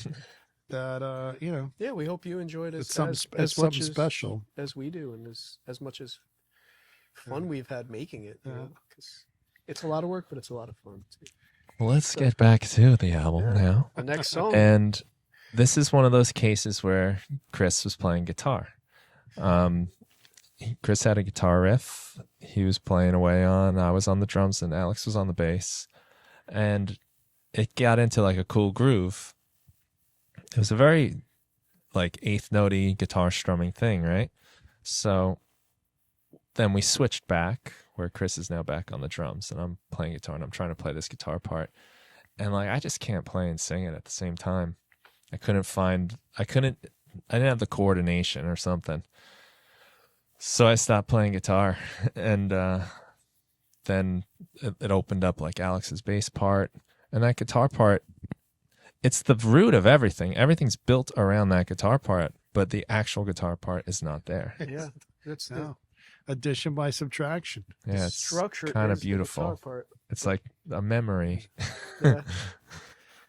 The thing that the guitar part facilitated was the melody, because the vocal melody, because with Al's bass, the da da da da da da da da, you know, then you have the da da da da da da da. That's why it could survive without the guitar part, because the bass part took over what the guitar was doing. Yeah. But the guitar, Rhythmically. the guitar Yeah. part was important, because the singing, that is what inspired the initial singing melody. But once those two things were there, it could go. We had a lot of trouble with this song. Well, You know, because it's this is a Q and not you. Like if people ever, you know, DC hardcore bands, Q and not you was like, they were a big thing there for a while. Like, this is my ode to Q and not you, drum wise. yeah, like I don't know what that means. It sounds cool though. Hardcore bands and stuff. Q and not you was a But- DC hardcore band that one of the guys from Fugazi produced them.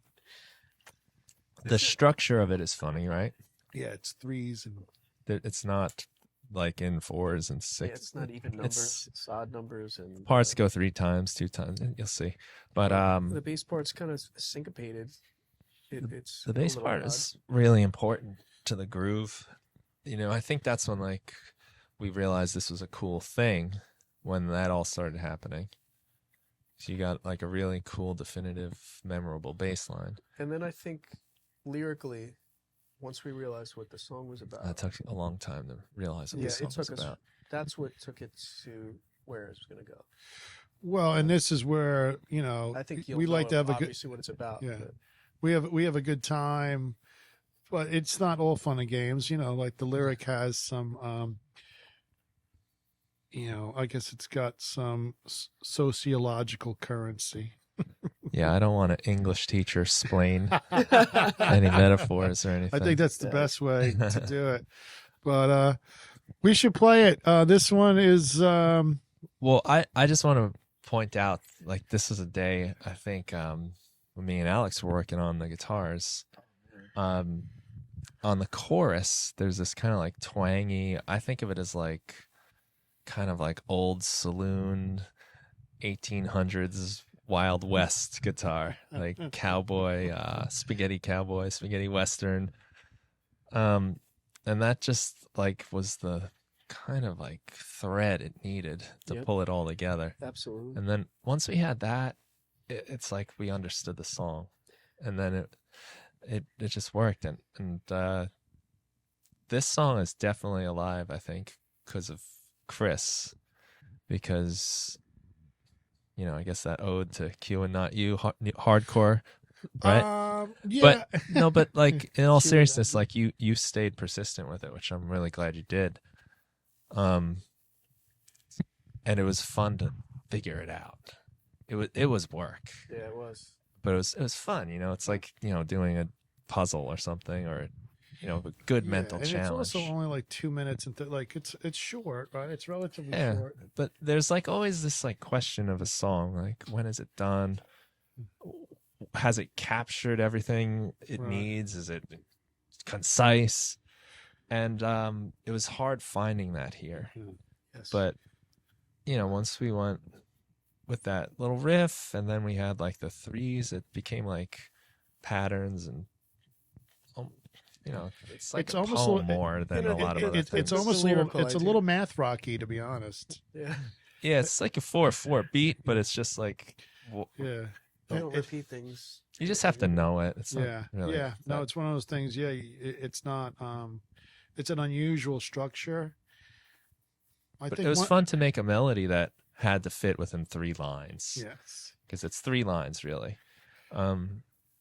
And normally you have like the 4th where you can use 2 to like go up and the other 2 to come down, or Right. the 1 to go up, 1 to go down, 1 to go up, 1. maybe, or, Yeah, like yeah, when you only have 3, it's kind of a fun thing to play with. yeah. And you know what? The audience might not know that, but they might feel it. You know, and that's the idea. You feel like this odd, something's off, but you don't know The what. audience.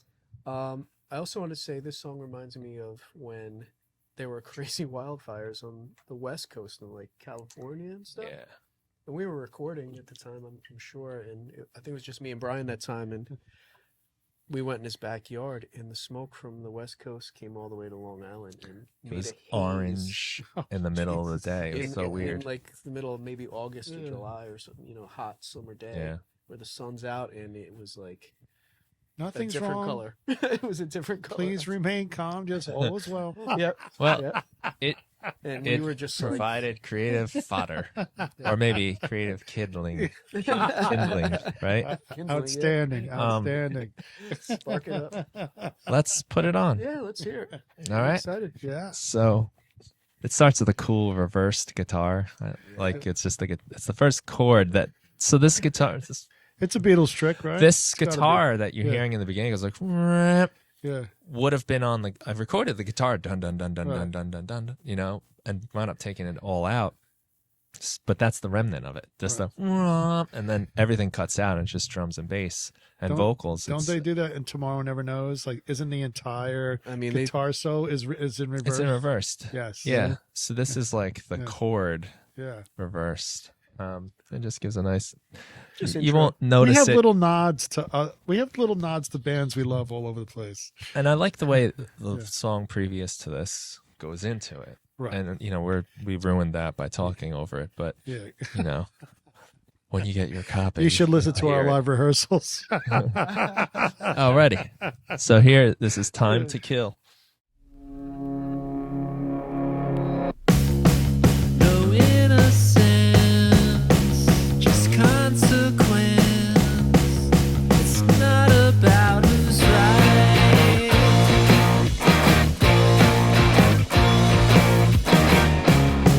The lands we know is up in smoke, a signal we deny.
And here we are.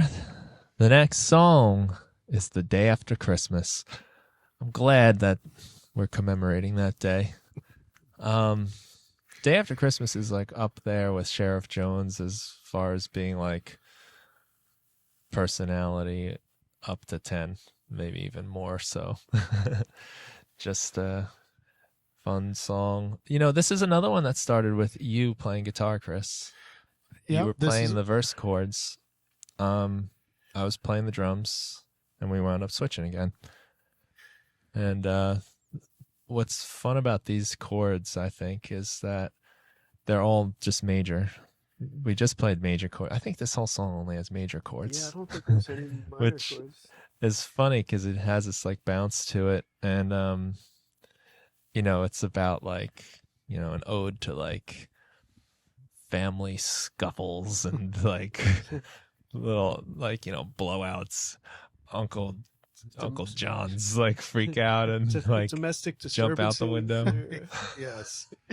It's about people throwing food at each other. Yeah, you know, just like Uh, arguments and stuff, this- making fun of it, You know, This is about and it's all wives major and chords. wives and mothers-in-law. we've all got, Yeah. you know, Everyone's got their families. baggage. Yep. I mean, guitar-wise, it for me, you know, I hate to keep dropping names of other bands, but it is a Queens of the Stone Age ripoff for me. The da da da da da da da. Like, you know, that's off. You know, Songs of hear the that. Deaf. You know, I can feel the bounce of that being a Beatles song, though, Yeah. too, like with a staccato, like doom, doom, Yeah. doom. But it's just a fun is, you know, it's a and different rhythm for us, too. when I started playing on a guitar, like you came up, like you hit the drum thing, the dun, like with the dot, with the double hits, you know, like so. So it came pretty quick, and you know, the rest of it is, you know, it's all in Speaks there. for itself, right? Yeah, we'll let the song speak for itself. It's- Yeah. Merry The, Christmas. This was the first single released on the day after Christmas, Right. 2022. So, first single off Some Good Evil's debut album. This is track 9. Yes, 9 of 10. The Day After Christmas.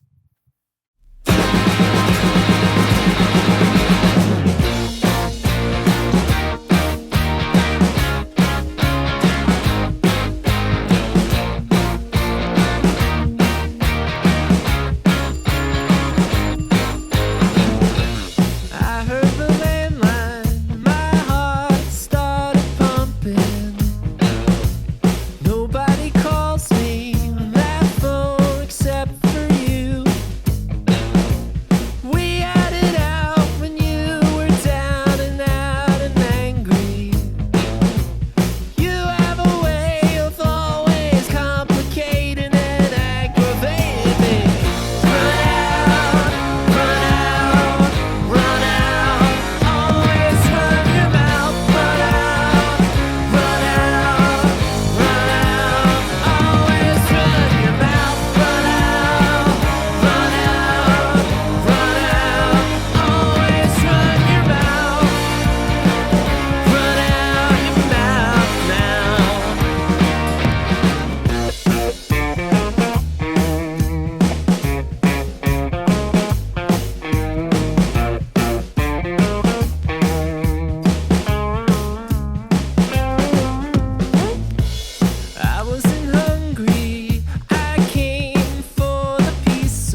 she served up that Thanksgiving turkey that was a day late and $1 short.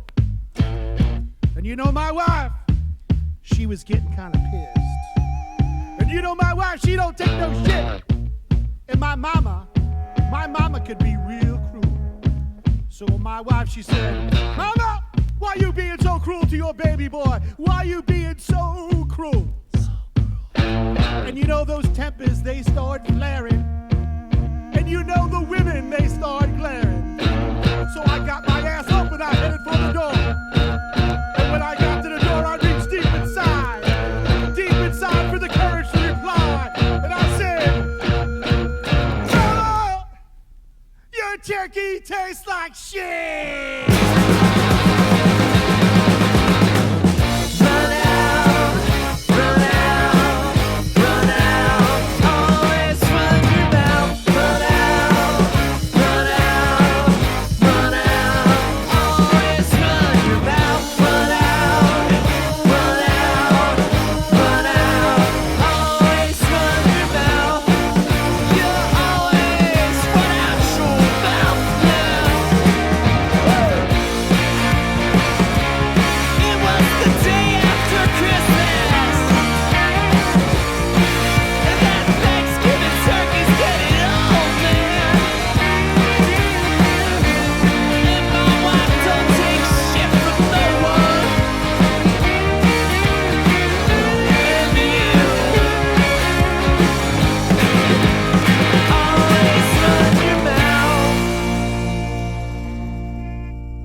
I love that song.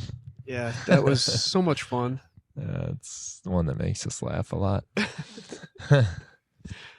So once again, contextually, like just another rhythmic variation, something different than the others, you know? So, you know, here you are deep into side 2 of the record, and like there's still some surprises to be had. So I think Time to Kill and that one in particular, like there's a reason why we have those like deep side 2, because they're real variations and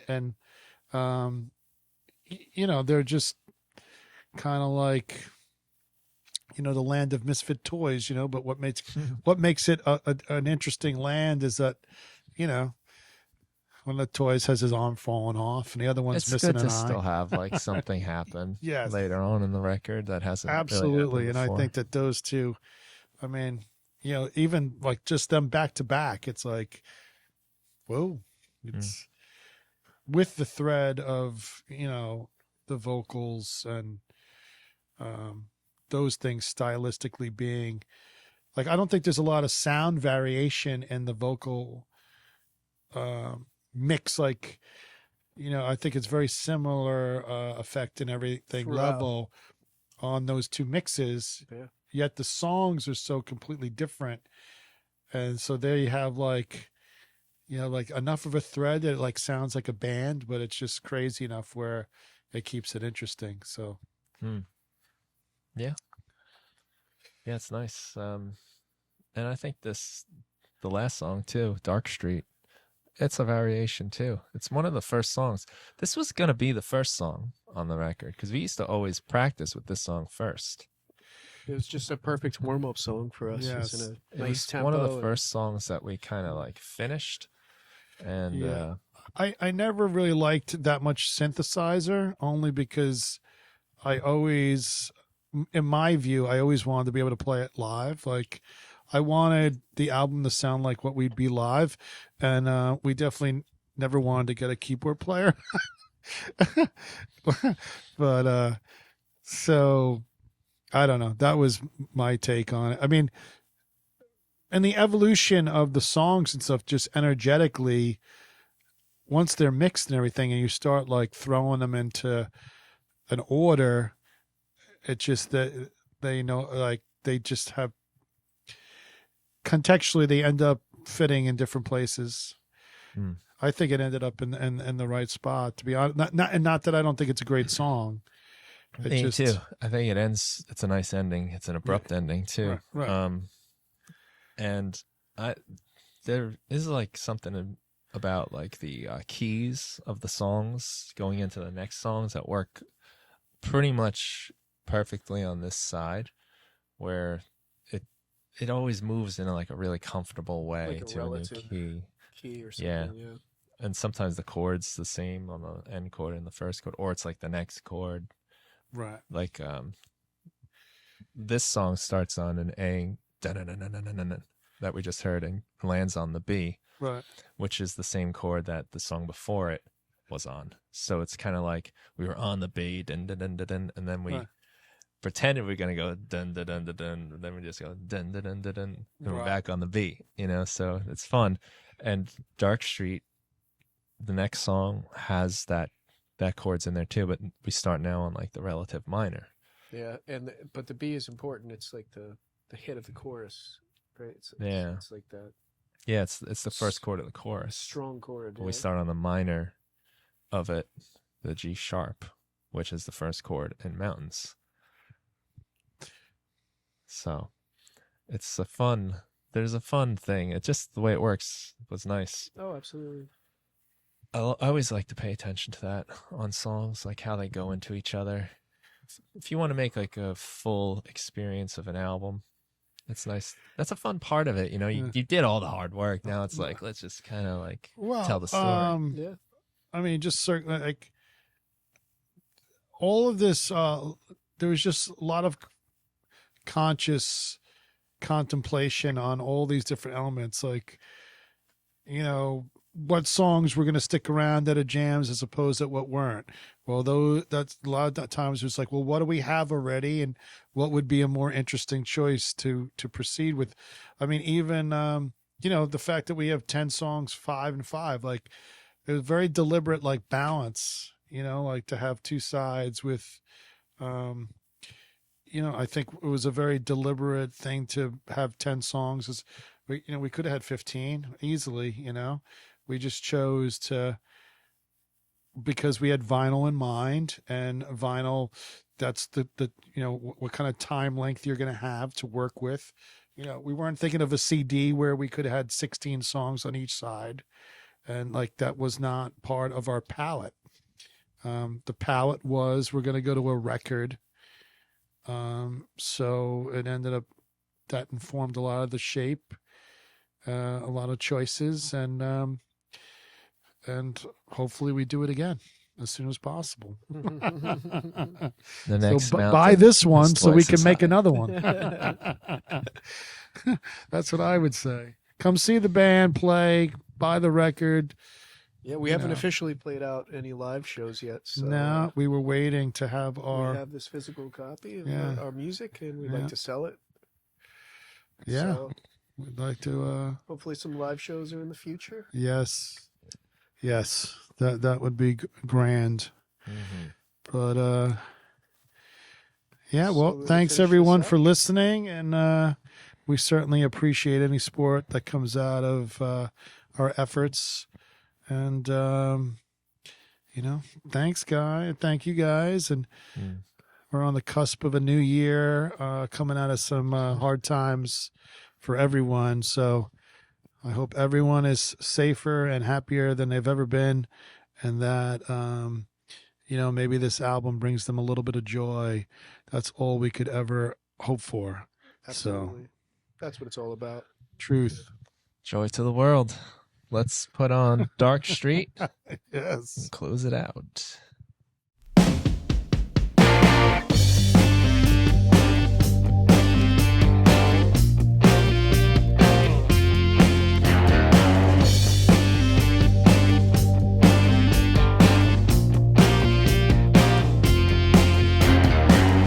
You're wondering what time I'll be back tonight.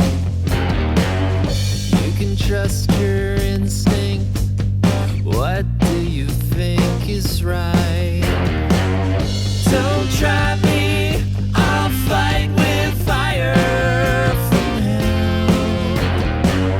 Don't test me, you're dead meat, go on back to hell. Down a dark street, I could see the fire burn bright.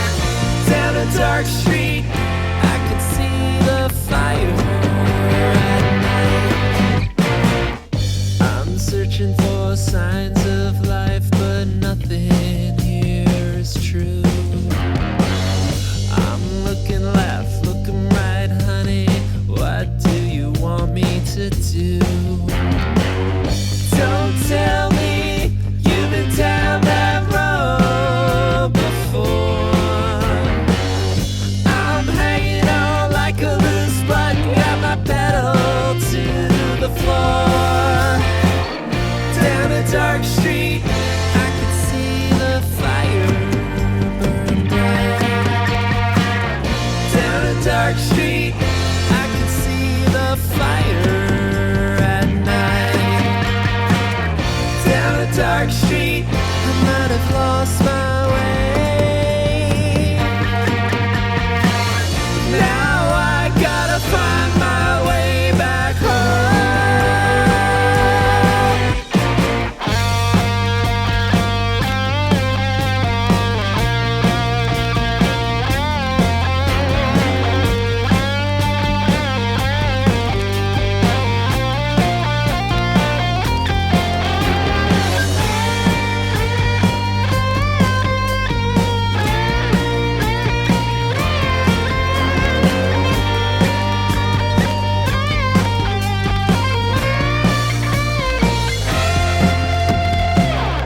Down a dark street, I could see the fire burn bright. Down a dark street, I could see the fire at night. Down a dark street, I might have lost my